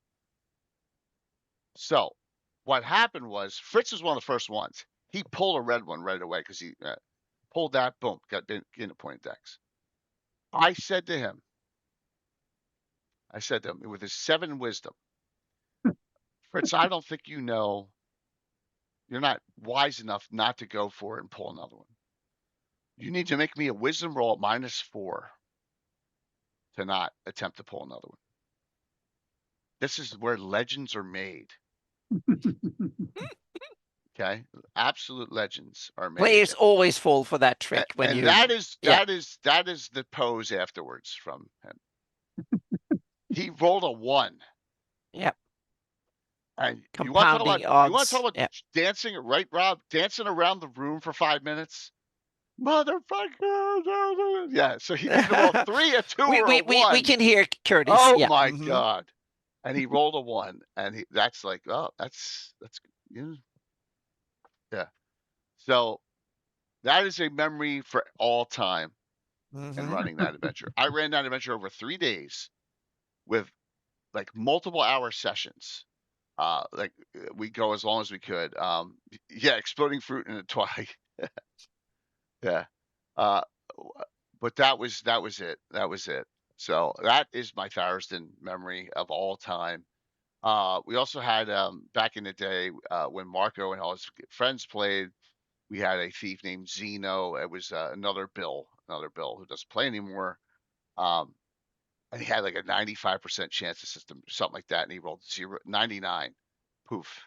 So someone drew a little cartoon of a pile of dust with 2 eyeballs, right, squared, and with a bubble on top. Maybe someone will wish me back, it said, right? Right. So like about 5 to 10 years ago, as a joke, there was a bunch of these evil marauders, and they wished him back. And then he got killed at adventure. I was NPCing him. Zeno Cram was his name. Yeah. So there you go. That was a great one. Oh yeah, you got to be careful with that stuff, man. That's why Dick, many things I don't use them. They will destroy a campaign. So yeah, they can be. Yeah, absolutely. Yeah. Great memory there, Dennis. Great memory. With the temples and stuff. Mike, you got one? Well, I ran Temple of Element or Forgotten Temple of Dresden very recently, like within the last 6 months. I don't know. In my Parentland campaign, and yeah, that opening battle is a slog. I tell you, it is. It's long. It probably took you multiple sessions. Yeah, it did. It was a lot of fun. Norkers, and then it gets bigger and bigger and bigger. Then that mountain more giants. And yeah, it's 5e, so of course they're getting more than they asked for, and then once you get past that, then it's all like spooky searching around. So yeah, I enjoyed running that. It was the first time I ever ran it. Yeah, there's a lot of investigation post that. After that fight, you're like, well, what's the climax fight? There isn't any. No. That fight is the climax fight at the beginning of getting into the temple. The farther you go in there, the more chance your character's not coming back. Right, It's absolutely. kind of the way it boiled down for me. Yeah. And this is one of those, they never redid the cover on this one. Also, that's World of Greyhawk 4, with that WG series. I love that cover. It's really, really cool. And it also gives us the color of the cultist, Mike. Yep. Yeah, absolutely. Yeah. I'm so glad you took the color. Sickly purples. Yeah, exactly. It fits right in. Yeah. 1982. Now, a lot of people, and Carlos agrees with me, flip-flop them, run this first, then Showcant second. Originally, it was Showcant first, this second. What are your thoughts on that? That's what I did. You run Thousand first, yeah. No, I run Showcant. Oh, you run Showcant first, yeah. Okay. Yeah. No. Yeah. What are the arguments for reversing the order from the intended? So this is what I ran recently. You're looking for the lost caverns. You're searching all over the Yaddles. Yeah. And you just accidentally find the Forgotten Temple. No one's looking for the Forgotten Temple. That's true. Ooh, that's why you have to run it Showcant Temples second. Or Temple first, Showcant second. Sorry. Because actually in this one it says, well, the Gnome King says there's something out there. Right? That Gnome King in the Veil. Right? And so those that's gnomes, what they say. nasty. Those gnomes are involved again. Yeah, a little bit. Yeah. I think when I set it up, I think they were originally, their quest was to find the Temple of Therisden, and they stumbled on Showcant. It was the other. I mean, yeah, it can happen because the Lost Caverns ain't easy to find either. No. Yeah. And, they are lost for a reason. Yep. Another tough adventure. One of my favorite. I said combine them. Showcant and Thousand combined are like my second favorite. I have mixed feelings about Showcant. Yeah. I think the supplemental book that came with this is awesome. Was one of the best supplements that was ever put out up to that point, with all the new spells and new monsters, and the supplemental book I thought was good, and it had information that had never been done before about wilderness adventuring and stuff like that, right? Yep. But I always felt the dungeon, like of Showcant, the caves, was just a bunch of randomly created rooms with random monsters in each room. There was nothing. Yeah, the lore was cool when you got to the center. Yep. But everything around it just seemed to be a random dungeon to me. It didn't make any sense to me at all. It was ecologically completely unsound and unsustainable. So I hated the dungeon, but I loved the supplemental book. So in my world of Anna justifying why it is the way it is, I had it that those creatures are guardians of all that. You have to go through every door to get to the middle. Remember, you have to enter all the doors before you can get in. That they were just created that way as guardians, and that's why it's randomness to it. What have they been eating for hundreds of years? Chicken strips from Chick-fil-A. I don't. It doesn't matter. I don't worry. See, Dennis, I understand. I don't worry about that stuff. But you're absolutely correct. I do. As a scientist, I worry about shit like that. I agree with Dennis on this one. So having ran it recently, I ran the 5e version of it. That's in the which I've not seen. It's in Quest of the Infinite Staircase. Which is a nice book. You'll have to describe the differences because I have no idea what. It's a pretty book. Well, here's the difference, Dennis. I took what they had adapted in 5e. I stripped a bunch out of it. I just wanted to get it down to the bare essentials because it was too much. Like you were saying, it made no sense. It was just a bunch of stupid random caves. Yeah. I got it down to the bare minimum. Okay. I just wanted to get to Drilza. Yeah. That's all. Yeah. The payoff. But even the search for the Lost Caverns, I didn't go through the hex crawl business. That is, No. yeah, that can be long. And there's a You know, lot, there's a lot of sidetracks out there. I kind of sped that up as well. Yeah. With some well placed encounters, but no. So it's a lot. Not my top tier, but I had never read it before. Yeah. So that's off my bucket You have to list. admit though, this art piece is one of the top art pieces of all time. Oh yeah. Yeah. No, that is classic. It's true classic. You're like, what is that? And this is an easily all the way. Yeah. Yeah, I wonder if that's in color. Probably isn't, but you know, I don't think it was ever done in color. No, that would have been awesome if it was. So I mean, when they were doing art back then, they knew the interiors was black and white. They're not going to spend money on creating art that was color, then not use it, right? Yeah. Yeah, ton of detail in that. You're absolutely right, Jeremy. Ton of detail in this image. You know, and like I said, I loved it because I didn't worry about if they're getting Taco Bell or not out there as guards. Okay, you know, I'm sorry, Dennis, but it's just, but because one of the things was BB Fan Fun says they're eating cave morays. Yes. A lot of those creatures they had never seen before either. There's a berserk clay golem out there. Yeah. You know, there's a Bahir, there's what do you call it? The basilics out. There's all sorts of stuff. Yeah. Out there that's nasty.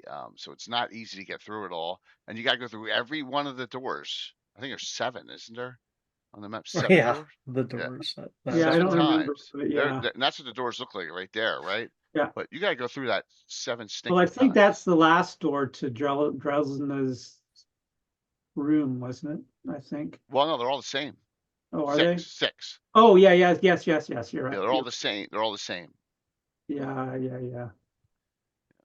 So there you go. But it was fun. It was. If you're smart, when you get re-teleported back, like B goes over to here, you can avoid a lot of these encounters too. Yeah. You know, if you go the right way. But then a good DM on these dungeon crawls will put you right in the middle of the no map. It suffers from that fit on a page. Right. Design. You just can't do it that way. You have to do it like put them in the middle of nowhere on the map every time for that. You know, so and that's the upper level. So it's not a short adventure. Hey, Arborhawk, thank you. All right. Good one. I want to go off. This is going to be, it's time for me to be yelled at for blasphemy. Okay? Uh-oh. I'm going to go to a series of adventures that is called the first adventure path of all time. All right? Even though it is not officially recognized as one. It is not made in Greyhawk, but something before the GDQ series. No. Okay. These are the second adventure path. The adventure paths like that they start writing at. You know what I mean? Oh, okay. They start writing them as those like Age of Worms and what was the first one? Cauldron, right? The Cauldron idea.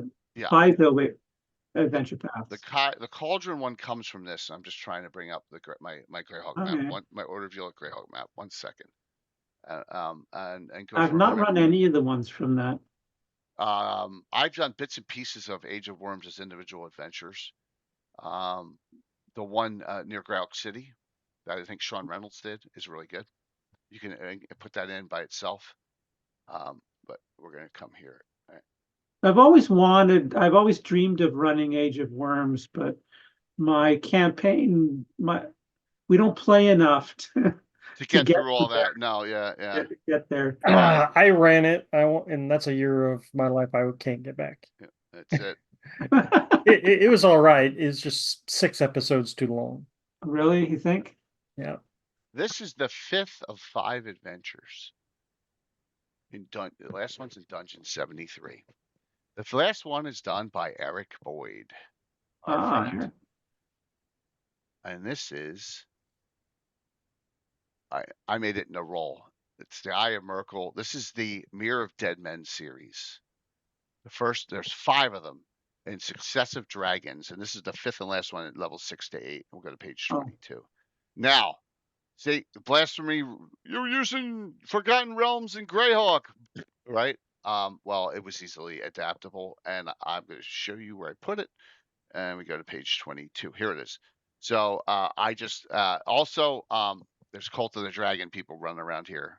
I wanted them slaughtered because I don't want them further my Greyhawk beyond this adventure. So the rings, there are rings of called Nerol. These are rings of Merkel. Merkel's a deity, right, in Forgotten Realms. Okay. So there were multiple ones they got in other adventures. I'm trying to find it at the end here. Where is it? They're powerful. A lot of characters still have them in the game.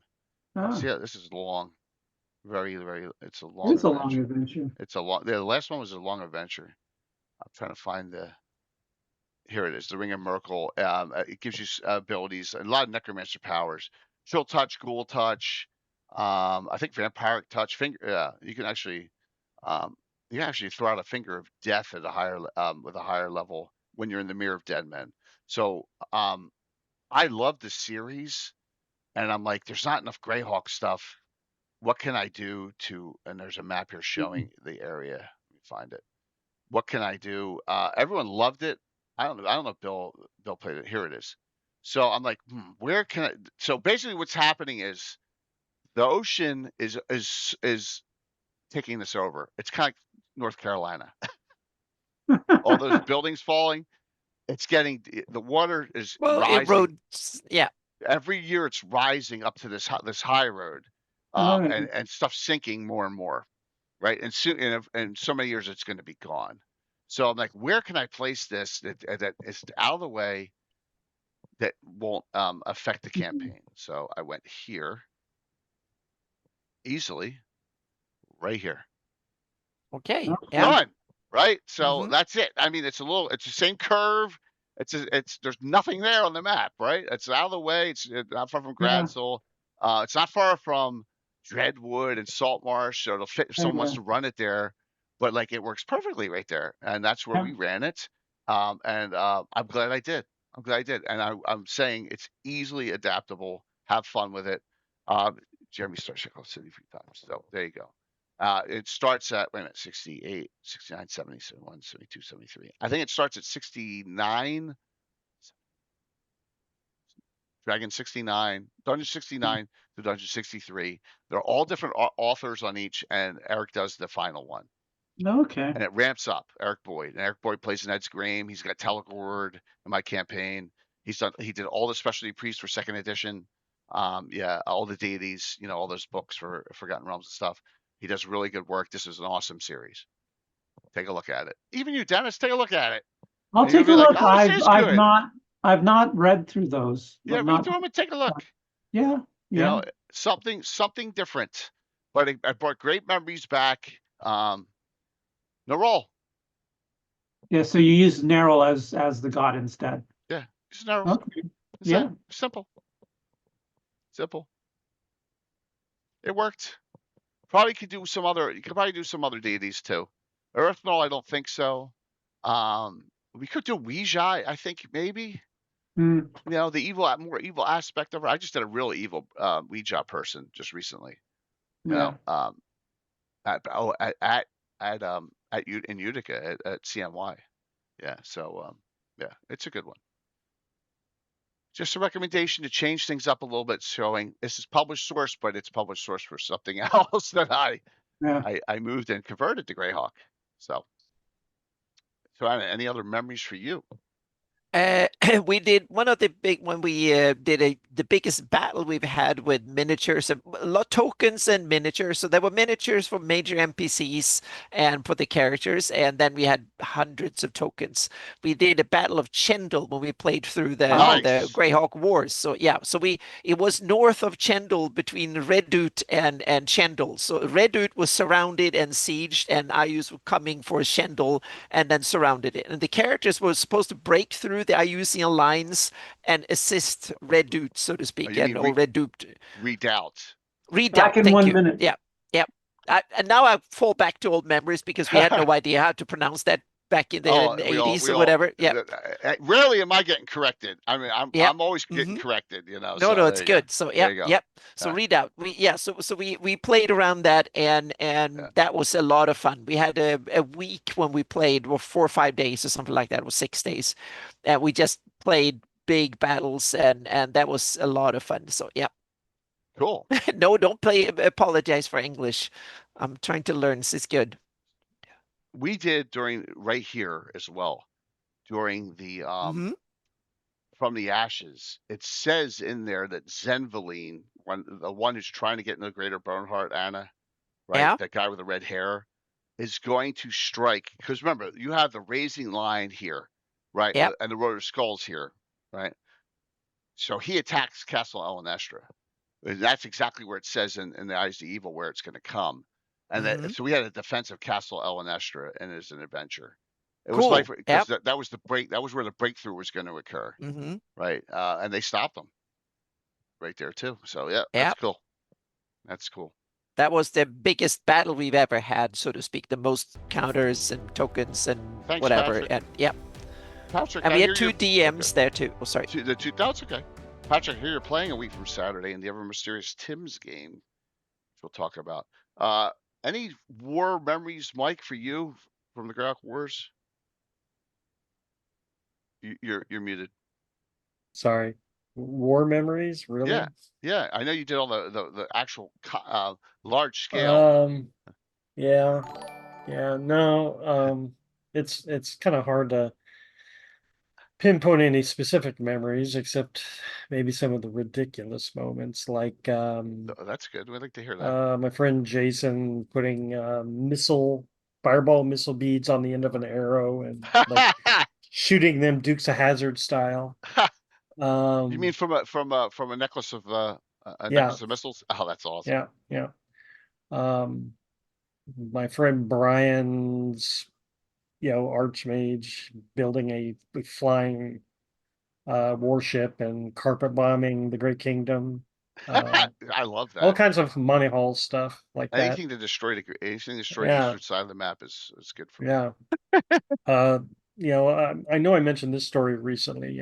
The Scholar Brotherhood was pestering my players and characters, and so they said, "Well, we're going to conquer them then." That's how things went back then. We just going to take over the Scarlet Brotherhood. Wars started because I would get personal with them.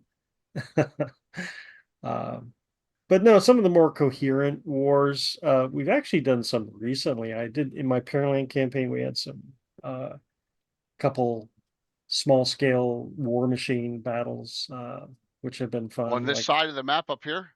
Yeah. Nice. I would have a bunch of Norkers and goblins and other things tangling with the local people in the sepia mounds and the folk of Traft, so some smaller scale war stuff, but the large scale stuff, it's hard because we were really doing it on a continental scale, so there's no intimacy. No, it takes the players out of the equation nearly. Yeah. Which is why, Joe, if you ever get Joe at a block at a convention, you want to run his Battle of Emerald Meadows, because you do have Wolfric, Thrommel, and Certain in it on your side as the leaders you can play. So that's fun. Certain in history dies there. So yeah. Dennis, I mean, we've discussed this before.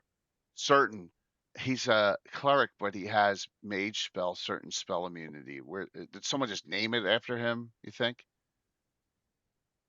I think the fix that we've always done is assume that there are 2 different people named Certain. Oh, okay. Right. Okay. That's the way I've interpreted it. Right. That the Certain of spells is not the Certain priest from. Okay. Yeah. So he was named after some famous Certain back in the day or something. Yeah. Mm-hmm. But that's a great way of dealing with it. I mean, when you think about the real world, Yeah. how many people, like how many Johns and Davids and Jays and Mikes are there on the planet? If you have a Yet, unique name, people say, why the heck were their parents, what were yeah. they thinking? So yeah. But when you look at Dungeons and Dragons, or World of Greyhawk or Forgotten Realms or whatever, when you look at names of characters, everybody has an absolutely unique name. Which is awesome, I think. Yeah, but that But it's makes the not very game realistic. easier. Yeah, I know it's not realistic, but it makes the game easier because that way Yeah. you can keep track Yeah. of. Well, yeah, it makes our life easy. Yeah. Absolutely. Yeah. But in reality, Oh, yeah, I totally agree. Yeah. so I have no problem with having two certains. I don't. Okay. In I just reality, That's how Some I are messed up. That's what I you think. if you are a celebrity in reality and you go by one name, then you are the most popular person with that name for sure. Yeah. Like a famous soccer player or something. Or Yeah. Shakira. Shakira. Just had to say that because they say that in what was the one where they're trying to get the booze for the party? If there was someone else out there named Mordenkainen, his friends were making him change his name. Yeah. Yeah. Oh, maybe. Or yeah. Yeah, you might end up in trouble if you have that name unwarranted. Yeah. Oh, there you go. Yeah, know. Eric's cousin, name Yeah. generation failed. Yeah. Nice. Yes, definitely is. Yeah. I might try that on my friends some game session. Throw a Tenzer or a Mordenkainen or. And you're like, you're. What was the name of that movie, John? I'm Tenzer Jones. Yeah. Tenzer Jones. Yeah.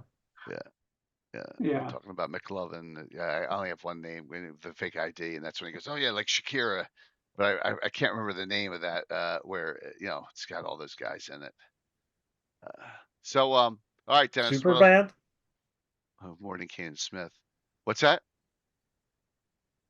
Space Michael. You couldn't remember the movie? The name of the movie. The name of the movie. Super bad. Super bad. There it is. Thanks, Mike. Super bad. Oh, okay. Yeah. Yeah, that's it. Yep. That's a funny movie. Why should I? He's the one who sucks. Yep. Yes, Office Space. It's a really good movie. Yeah. The Michael Bolton defense. Yeah. That is funny. That's funny. Oh, it's such a good movie. Yeah. The Stapler guys. Stapler guys. In a lot of movies, you don't even realize it. Oh yeah, he was in the West Wing series too. Yeah. He played the Republican political consultant. Yeah. What was that, Dennis? The West Wing was a great series. Oh, West Wing is fantastic. Yeah. Yeah. Wow, I can't believe that you two agreed on a TV show. We rarely talk. Like I know I bring up really. Oh, bad Dennis shows. and me, we agree on a lot of things. TV. Oh yeah. Yeah. Well, I mean, the West Wing was really Aaron Sorkin kind of based it as the sort of extension when he did The American President with Michael Douglas. Michael Douglas, yeah. And that was Annette Bening. Bening, yeah. And so it was kind of an extension of that, except in that movie. Yes. His consultant's the president, Martin Sheen. Martin Sheen is the consultant. He becomes the president in the series. Yeah. Yeah. And he borrowed a couple of people. There were a couple of lesser characters in the movie as well that made it into the series. But I thought the series was really very smartly written. It was a great series. Speaking of Martin Sheen, right around the time Apocalypse Now came out, which is like 1980, right? Yeah. Go on YouTube, and if you all know about Centralia, PA, right, the town that no longer exists because the underground fires, right, the mine shift.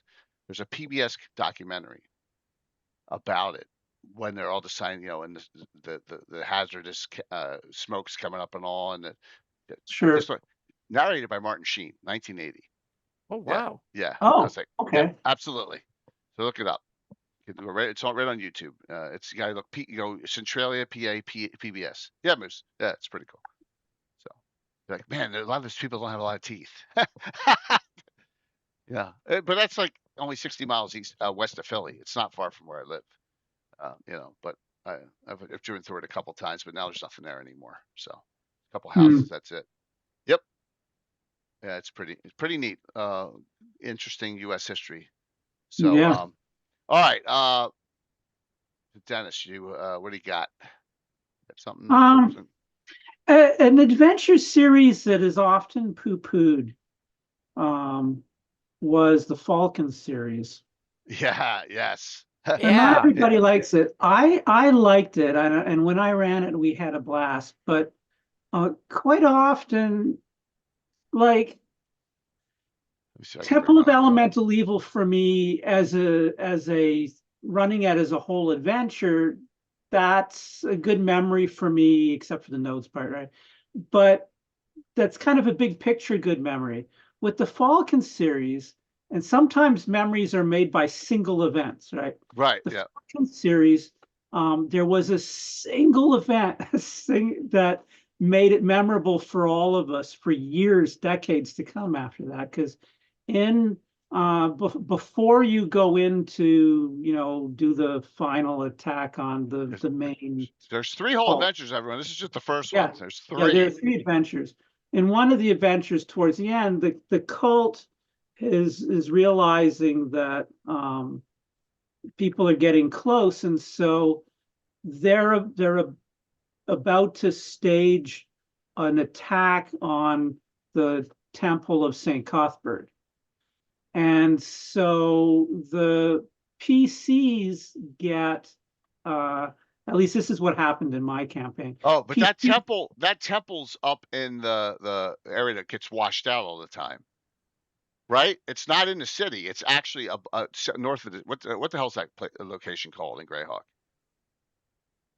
No, okay, maybe I'm wrong. There are. Well, there's a shrine of St. Cuthbert that's up in there. Shacktown. Shacktown, that's it. I'm sorry, Shacktown. Yeah, But, no, all right, but this is at the end. I'm sorry, I apologize. yeah, no. It starts off in Shacktown. The series of adventures starts off in Shacktown, but when I ran it, the cult decided that they were going to stage a major attack on the main temple of St. Cuthbert. Okay. And so the PCs got wind of this, and they used all of the occupants of the temple with a few others and their group. And so each of the members of the party headed up a team that guarded a different entrance of the Temple of St. Cuthbert. Like they were ready for this mass attack. And so one of the entrances was being kind of captained by by my friend Ted Little. He had a halfling psionicist thief. No, I think that was just a halfling thief. Before he rolled the psionicist, but actually, he was a halfling psionicist thief. Anyways, they weren't terribly high level because the series is not meant to be a high level series. But he had a group of people that had been assigned to him, NPCs that had been assigned to guard this one area. The group so the cult then has a bunch of squads that each squad attacks a different entrance, all at the same time of the temple. So they're besieging the temple. The group that the halfling was in charge of didn't fare well. The cultists took out the other people, and he was the last guy left. This is like a fourth level halfling. And so the leader, the cultist that was leading that group was an 8th level fighter. And so they break through. The halfling he's down to only a couple of hit points left, and he makes a run for it. He runs into the temple. The fighter is following behind, classic kind of movie scene where the big bad guy is coming. The halfling trips, and the fighter is going to take him out. He's got literally like 2 hit points left. 8 fumbles. He's on the ground. He's dead. He throws his very last dagger throws it at the fighter, critical hit, roll it. It's a headshot. Fighter falls onto him dead. Oh, that's awesome. And so that one scene of him desperately running through the church on his own, like being chased by this tank, that one event made that entire series memorable for Yeah, us that's a great because of memory. a single roll. And it made that memory. Yeah. So we have maybe a much higher view of the series of a lot of other people that wouldn't have had any person who's playing or DMing in a game. It just takes one roll to make something memorable like that you remember 20 years later. You remember that feeling of desperation and I'm dead for sure and there's no way I can take this guy, and boom, turns around. So yeah, that was one of our favorite memories from a purchased module, right? Like that's awesome. Yep. Yeah. Hey, Wildlands is great, Dale. It's nothing bad for that. So the Falcon, I found it so unmemorable that our second fundraiser was a series of adventures to take the Falcon out. Our second fundraiser event. So she gets pissed off, leaves Greyhawk, and tries to invade Altamira. So that was at the end of the fight. Yeah. So Anna played in that one too. I think she had Imri in that one, or you had your Elven Cavalier. Yeah, I think it was the Elven Cavalier. It was the Elven Cavalier in that one. But memorable deaths, we could do a whole event series of them. So I once had Bill's, I think he was 9th at the time. A Lossel threw its hardened dung at him. Critical hit. It's just like Chris Pronger get hit with that slap shot there, Mike. Right? Critical hit, struck in chest, immediate death. With shit? Yes. That's crazy shit. Yeah, well, it's hard enough. Literally. The jokes just write themselves. Yep. More of a critical hit, struck in chest, immediate death. Puck. Was it puck shaped? Yeah, it was a hockey puck. Yeah. Exactly. Exactly. And that's just kind of weird stuff that's happened. Yeah. I've never had a character killed by shit. Yes. Oh, I don't think we've had that. We have. Yes. Okay. I think we've had someone who drowned in some yucky crap somewhere. Well, that's different. Yeah.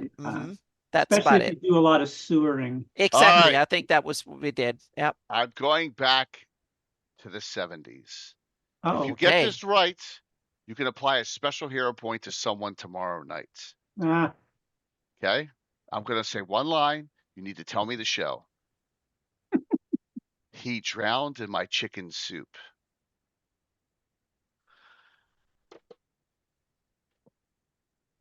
I'm afraid I don't know that one. This is a legendary. It's not Monty Python, is it? No, actually, this was almost like a spoof on soaps. He drowned in my chicken soup. Was the line, okay. And the guy was drunk and he couldn't lift his neck. Yes, Bane. What is it? What's the name of the show? You're halfway there, Bane. Mary Hartman. Yes. It's Mary Hartman. You remember that, Dennis? I remember the show. I didn't really see very many episodes of it, but I remember the show. He drowned in my chicken soup. Yeah. Okay. Yeah. There you go. I used to watch Barney Miller. Barney Miller was a good show. That was great. Yeah. Any memorable moments from CNY? Well, I did that on Sunday, but yeah, I mean, we're at 8:51. So let me bring up real quick here. The Gabbin from that night real quick. The last Gabbin. I'll show some quick picks. Okay, I'll throw them up. Rapid fire style. There's Tiffany, myself, and Jason Vey, right? All righty. Tiffany, myself, and Roger on the far end, and two of his friends that were staff members from that. Was that in New York last? Utica, yeah. Yeah. Yeah, these are the gentlemen from our latest sponsor, Emperor's Choice / Arduin. There's the Arduin background. Yes, as we negotiated our new sponsorship with them. Tiffany running her new RuneQuest rules that are not even out yet game. There's Savage Splendor right next to me and myself, and then we had a good group. That was fun. Fun time. I'm not John. I'm not allowed to show the picture of her leaning on the chair. And she's like, "You don't show that one." I'm like, "Okay, whatever." Oh my god. Let's see what else we got here. One or two more. That is the first group from Friday night. I DM'd. This is the second group. Saturday, Tiffany was able to play in that one with John and them. So this is the lady here. Her name was Michelle, and Tiffany's playing Gemma Winchester, and she's like, "Oh, we can all be friends now." And my dad, I can't wait. I don't know where my other adventuring mates are, but you guys are all look wonderful. And so the older lady, she looks over at her and goes, "Are you high?" Oh, that's where that came. Yeah. Poor Michelle. Then the husband here, who's playing Skarn, Gemma goes, I don't do drugs like that because my mom and dad said if I did, I'd probably end up trying to take the world over. And then the old man, he goes like this. He just shakes it up and down like that. It was really funny. There you go. It was great. It was a great time. We had a lot of fun. Lots of fun. So there you go. Worthwhile. Savage will verify worthwhile. So, Jay, was Eric Mona stealing it was not the Eye of Vecna, Moose. It was the tongue of Ruggiero Blood Moon from my camp. Yeah. It's not the Eye of Vecna, which he sold off to someone. He sold off to an agent of Ayu's to get the money for it. So that's a long-term plot arc, guys. Mm-hmm. Yep. Yeah, it was definitely great and intimate con. So, lots of memories. We just get through. That was a great scene. I thought the wedding event was awesome too with him. The published source stuff. You remember when you get to an adventure and you bring it up, you remember. It's like, wow, I remember this now. I remember that death. Eric Mona playing the guy named after a transmitted disease. Yes, Venerian Board. Remember. So, what was his brother's name? His evil twin brother who looked like Arnold Schwarzenegger because he looks like Danny DeVito, right? So, yeah, the twin who crashed the wedding. No one, yeah. His name was Cephalium Vord. That's close. Oh. Yes. Of course. Yeah. Yeah, around that. I think they had a 20% increase. I think it was a 245. Yeah. So, his sister named Cephila. Yes. So there you go. I know. I can't help myself with all that stuff. You know that. Cephalium. Lots of fun out there. We had a real good time, and these memories, like, so I've been doing it for 46. All of us combined here, the four of us here, you're looking at almost 160 years of DMing. I suddenly feel old. It's close. It may be even closer to 200. 46 for Dennis and me. Anna 40. About 40, yeah. Yeah, that's 40. 132. How many for you, Mike? So let's see, 1982. So math. 44. 44. 44, yeah. 176 years.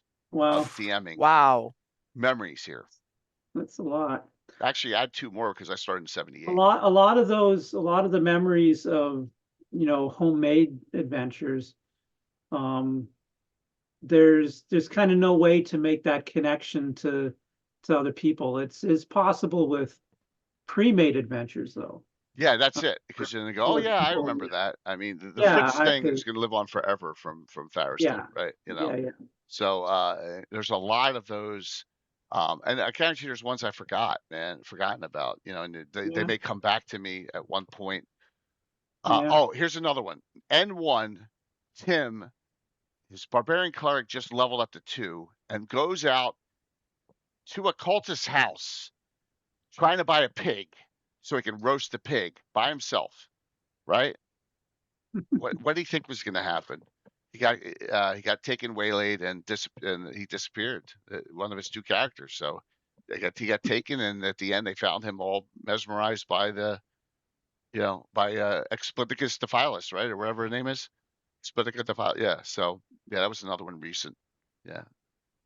So it's got to be a millennium, Rob. It's got to be, and that's the great thing about it. You create memories. That's it's like hanging out with the guys or doing stuff. Yeah, remember that daily? It's like, what the hell are you doing? I mean, literally, you went to a place that's a cultist home. Yeah, that was funny. Did he know it was a cultist home when you went looking for the pig? Probably not, but he knew about I mean, come on, Tim knew about N1, I guarantee it. But maybe that's why he did it. So yeah, it's just like but he didn't know it was a cultist house, but it was, So there's cultists everywhere in that. Most of the town is, as we know, from Mike's adventure. We know. From Not my adventure, from my your comic. So what do you got for us in comic now, man? Oh, well, speak of the devil. Oh, here you go. Here we go. So when last we saw they had come face to face with Explicus Dephilus. Let me bring this up on so everyone can see it. Okay. Shit. Twitch. I have to do this. I go through the channels here. Okay, there we go. All right, here we go. There we go. Got it. Now let me bring this up here. All right. Alrighty. Yeah, they were not pleased to find out that the whole town was a cult, and they were. Go ahead. Gloat. Yes, gloat. How about that? It's such an awesome turnaround of the story last week. Yes. That was so cool. Converting the reptile god, Tharis instantly recruited everyone in Orlean or a cult. I bet you didn't see that coming. Clever. You do know, however, adventurers will eventually come along to Orlean and defeat our cult. In fact, Explicus Dephilus is slain. All of our charm victims will be freed. That's fine. We'll be long gone when it happens. That's cold. I'm proud. Oh gosh, look at that. I'm curious. What did you say to Dephilus before she let us go? Not much. I gave her a gift of my adoration. Adoration. I should have left you there. Yeah. That's it. That's awesome. Oh, that's great. That's one of the funniest ones. Oh, man. that's so cool. Now you turned it Cult around of the again. reptile god. Yep. Rich. Scratch that out. Cult of the Risdom. Yep. Oh, this is awesome. Very cool. So what's going on in your game, man? Oh, yeah. Thanks for asking. So yes, the Parentland campaign has moved out east. They're on their way to the Theocracy of the Pale. On their way, they took down a devil cult.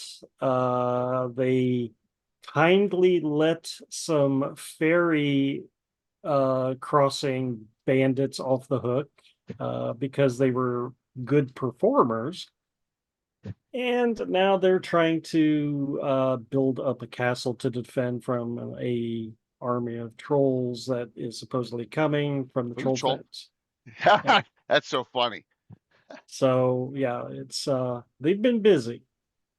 Oh, that's awesome. Very cool. Very, very cool. Dennis, what do you got going on, man? I have a kind of a big picture article in the new Wild Space magazine that nice. was just released a couple days ago. Wild Space Magazine 5. And Mike and I have collaborated on an article for the next issue.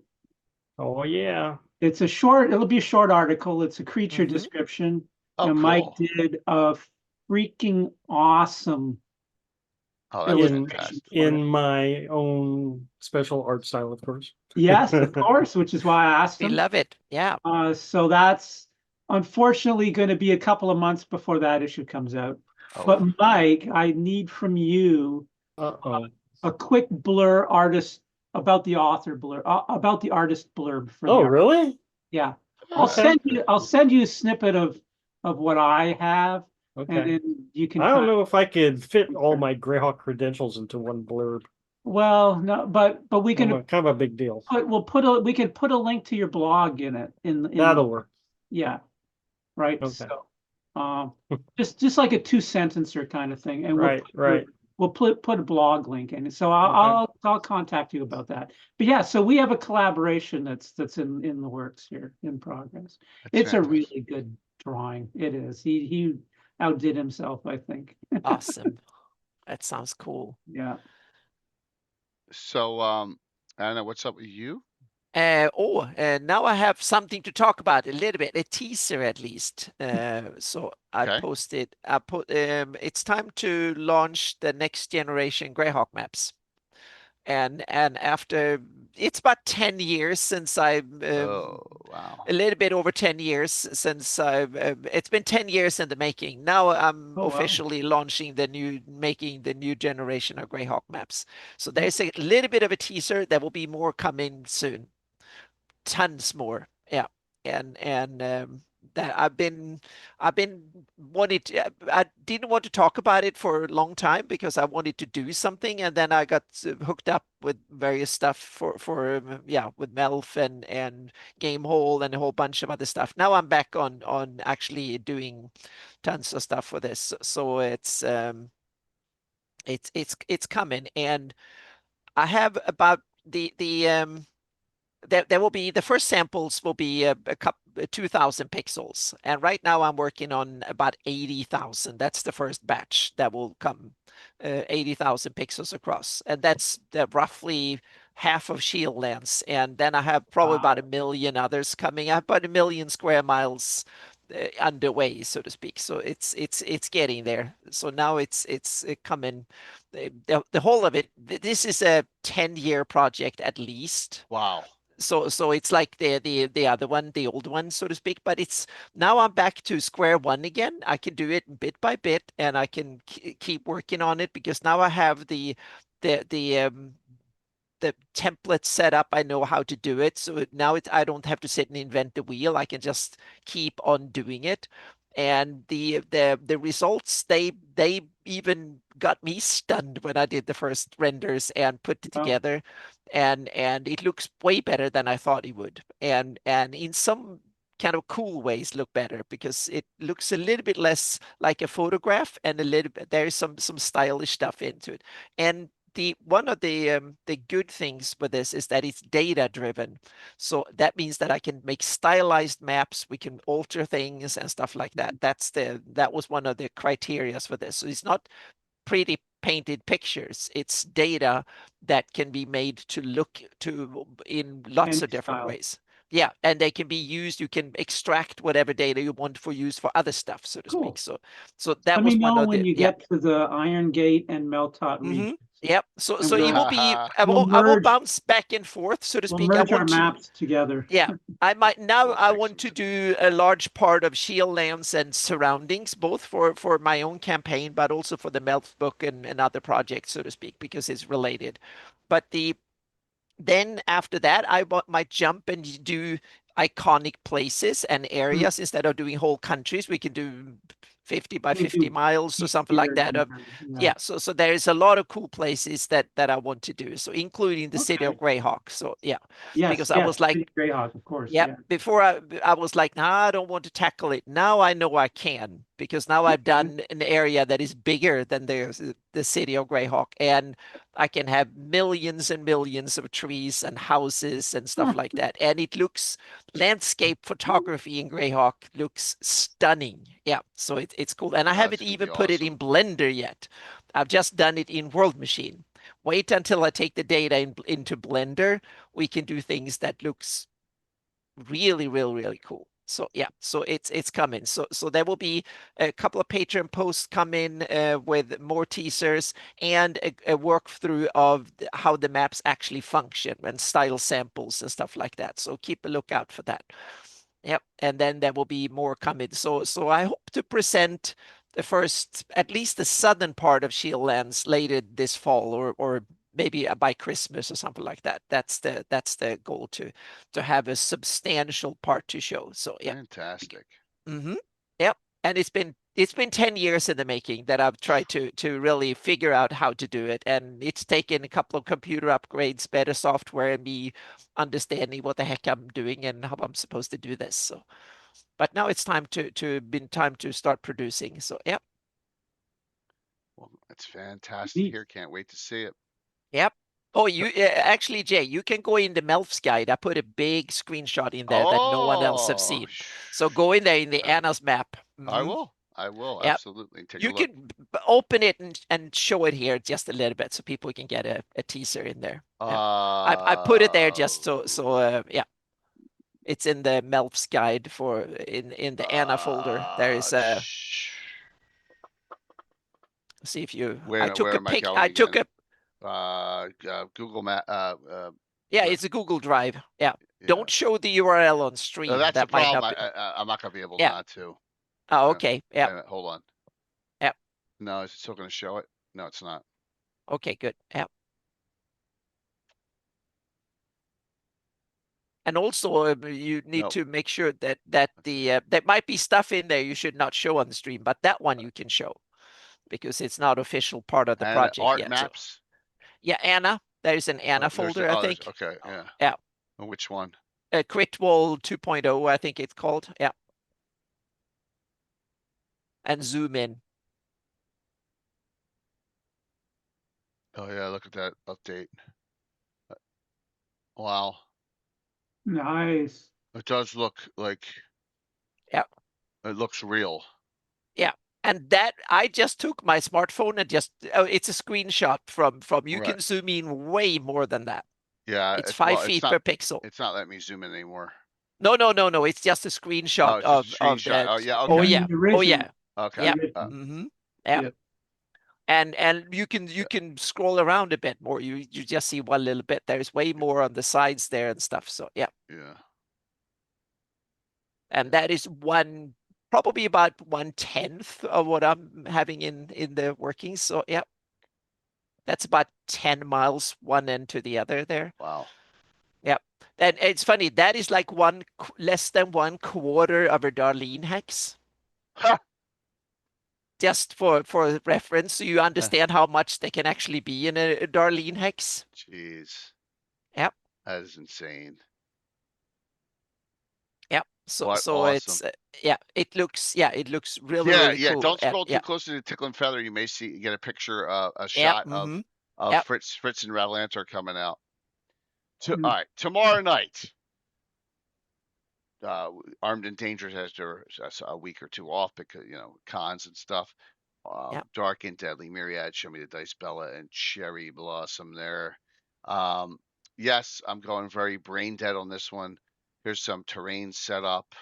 I got the new tower out already from Thunderstruck Workshop. I got that from Mike Saxton there. But sinkholes are appearing all near this estate off the Grand Crystal Lake, northwest of Altamira. Oh, gee, what could it be? Purple worms. You're not thinking Jay.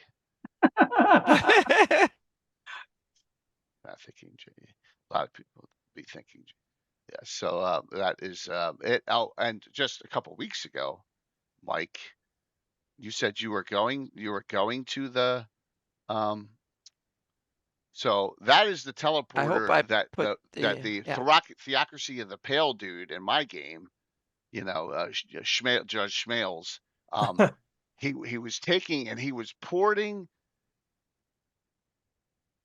trolls from the troll fens into the sus to get rid of them. Figured we don't need to fight them. We're just I got this portal thing open. Go. I'm just gonna send them there and let them worry about it. The only problem was they killed him. So Greg, would I do that again?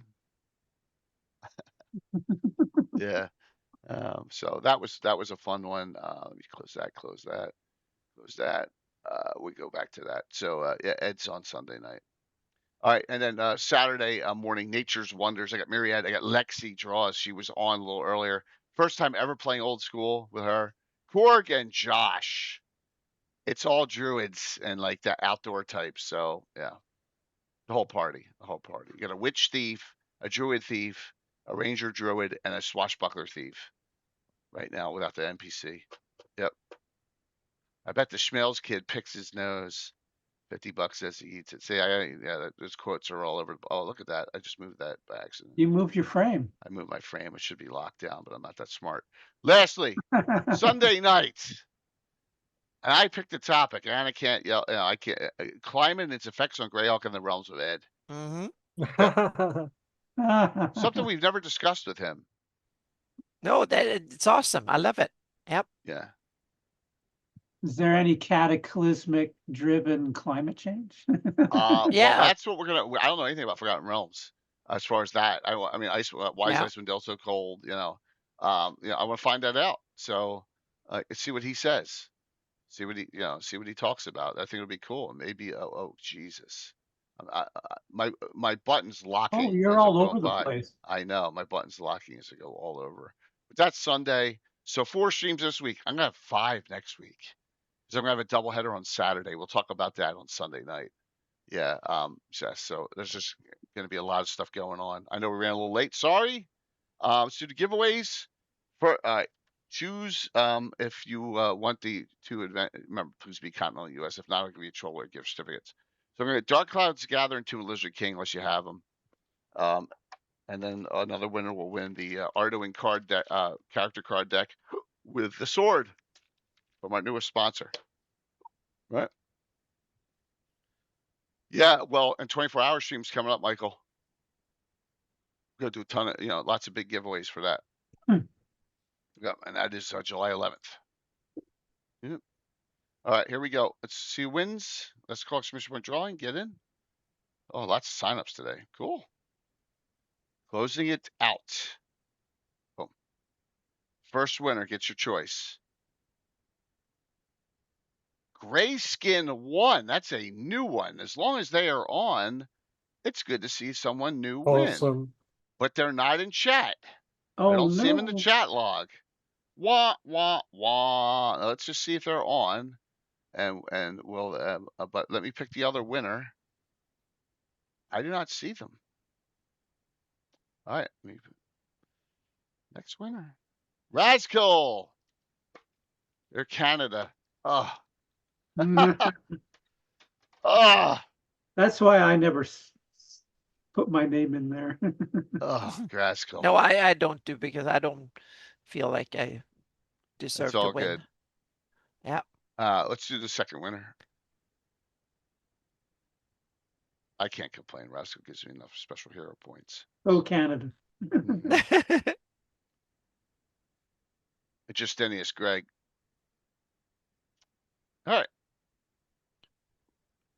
Razkul may have had the AFK. All right, so Greg, I know. Greg, you get to pick. Which one do you want? Do you want the 2 adventures or do you want this? You'll take the deck. All right, Razkul, you got it. All right, you got this.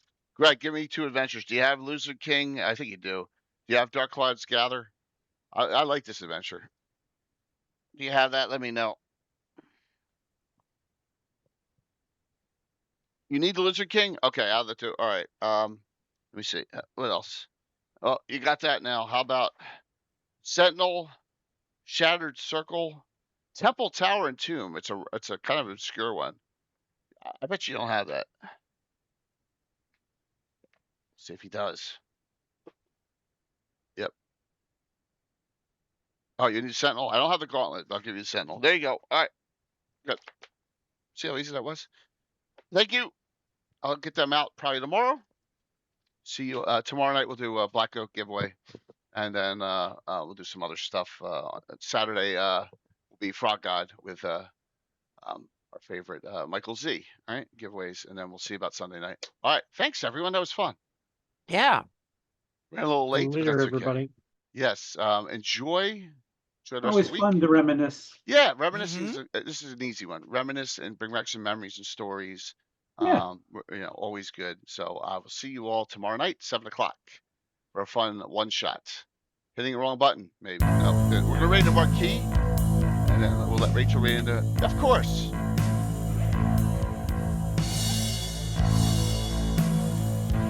Sweet. Dun, dun, dun, dun, dun, dun, dun.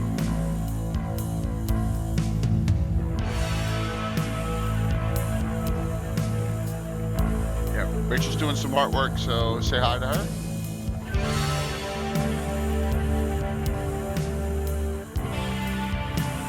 She's got some great artwork in my campaign, especially the one with her and her husband's character shooting the Rakshasa with a cool blast crossbow bolt. Oh. Yeah, it's pretty cool. 5, 4, 3, 2, 1. See the run it? Awesome.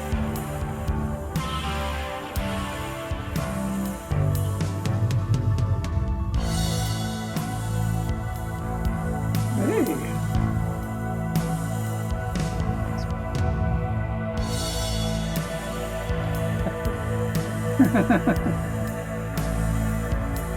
They play, yeah, her.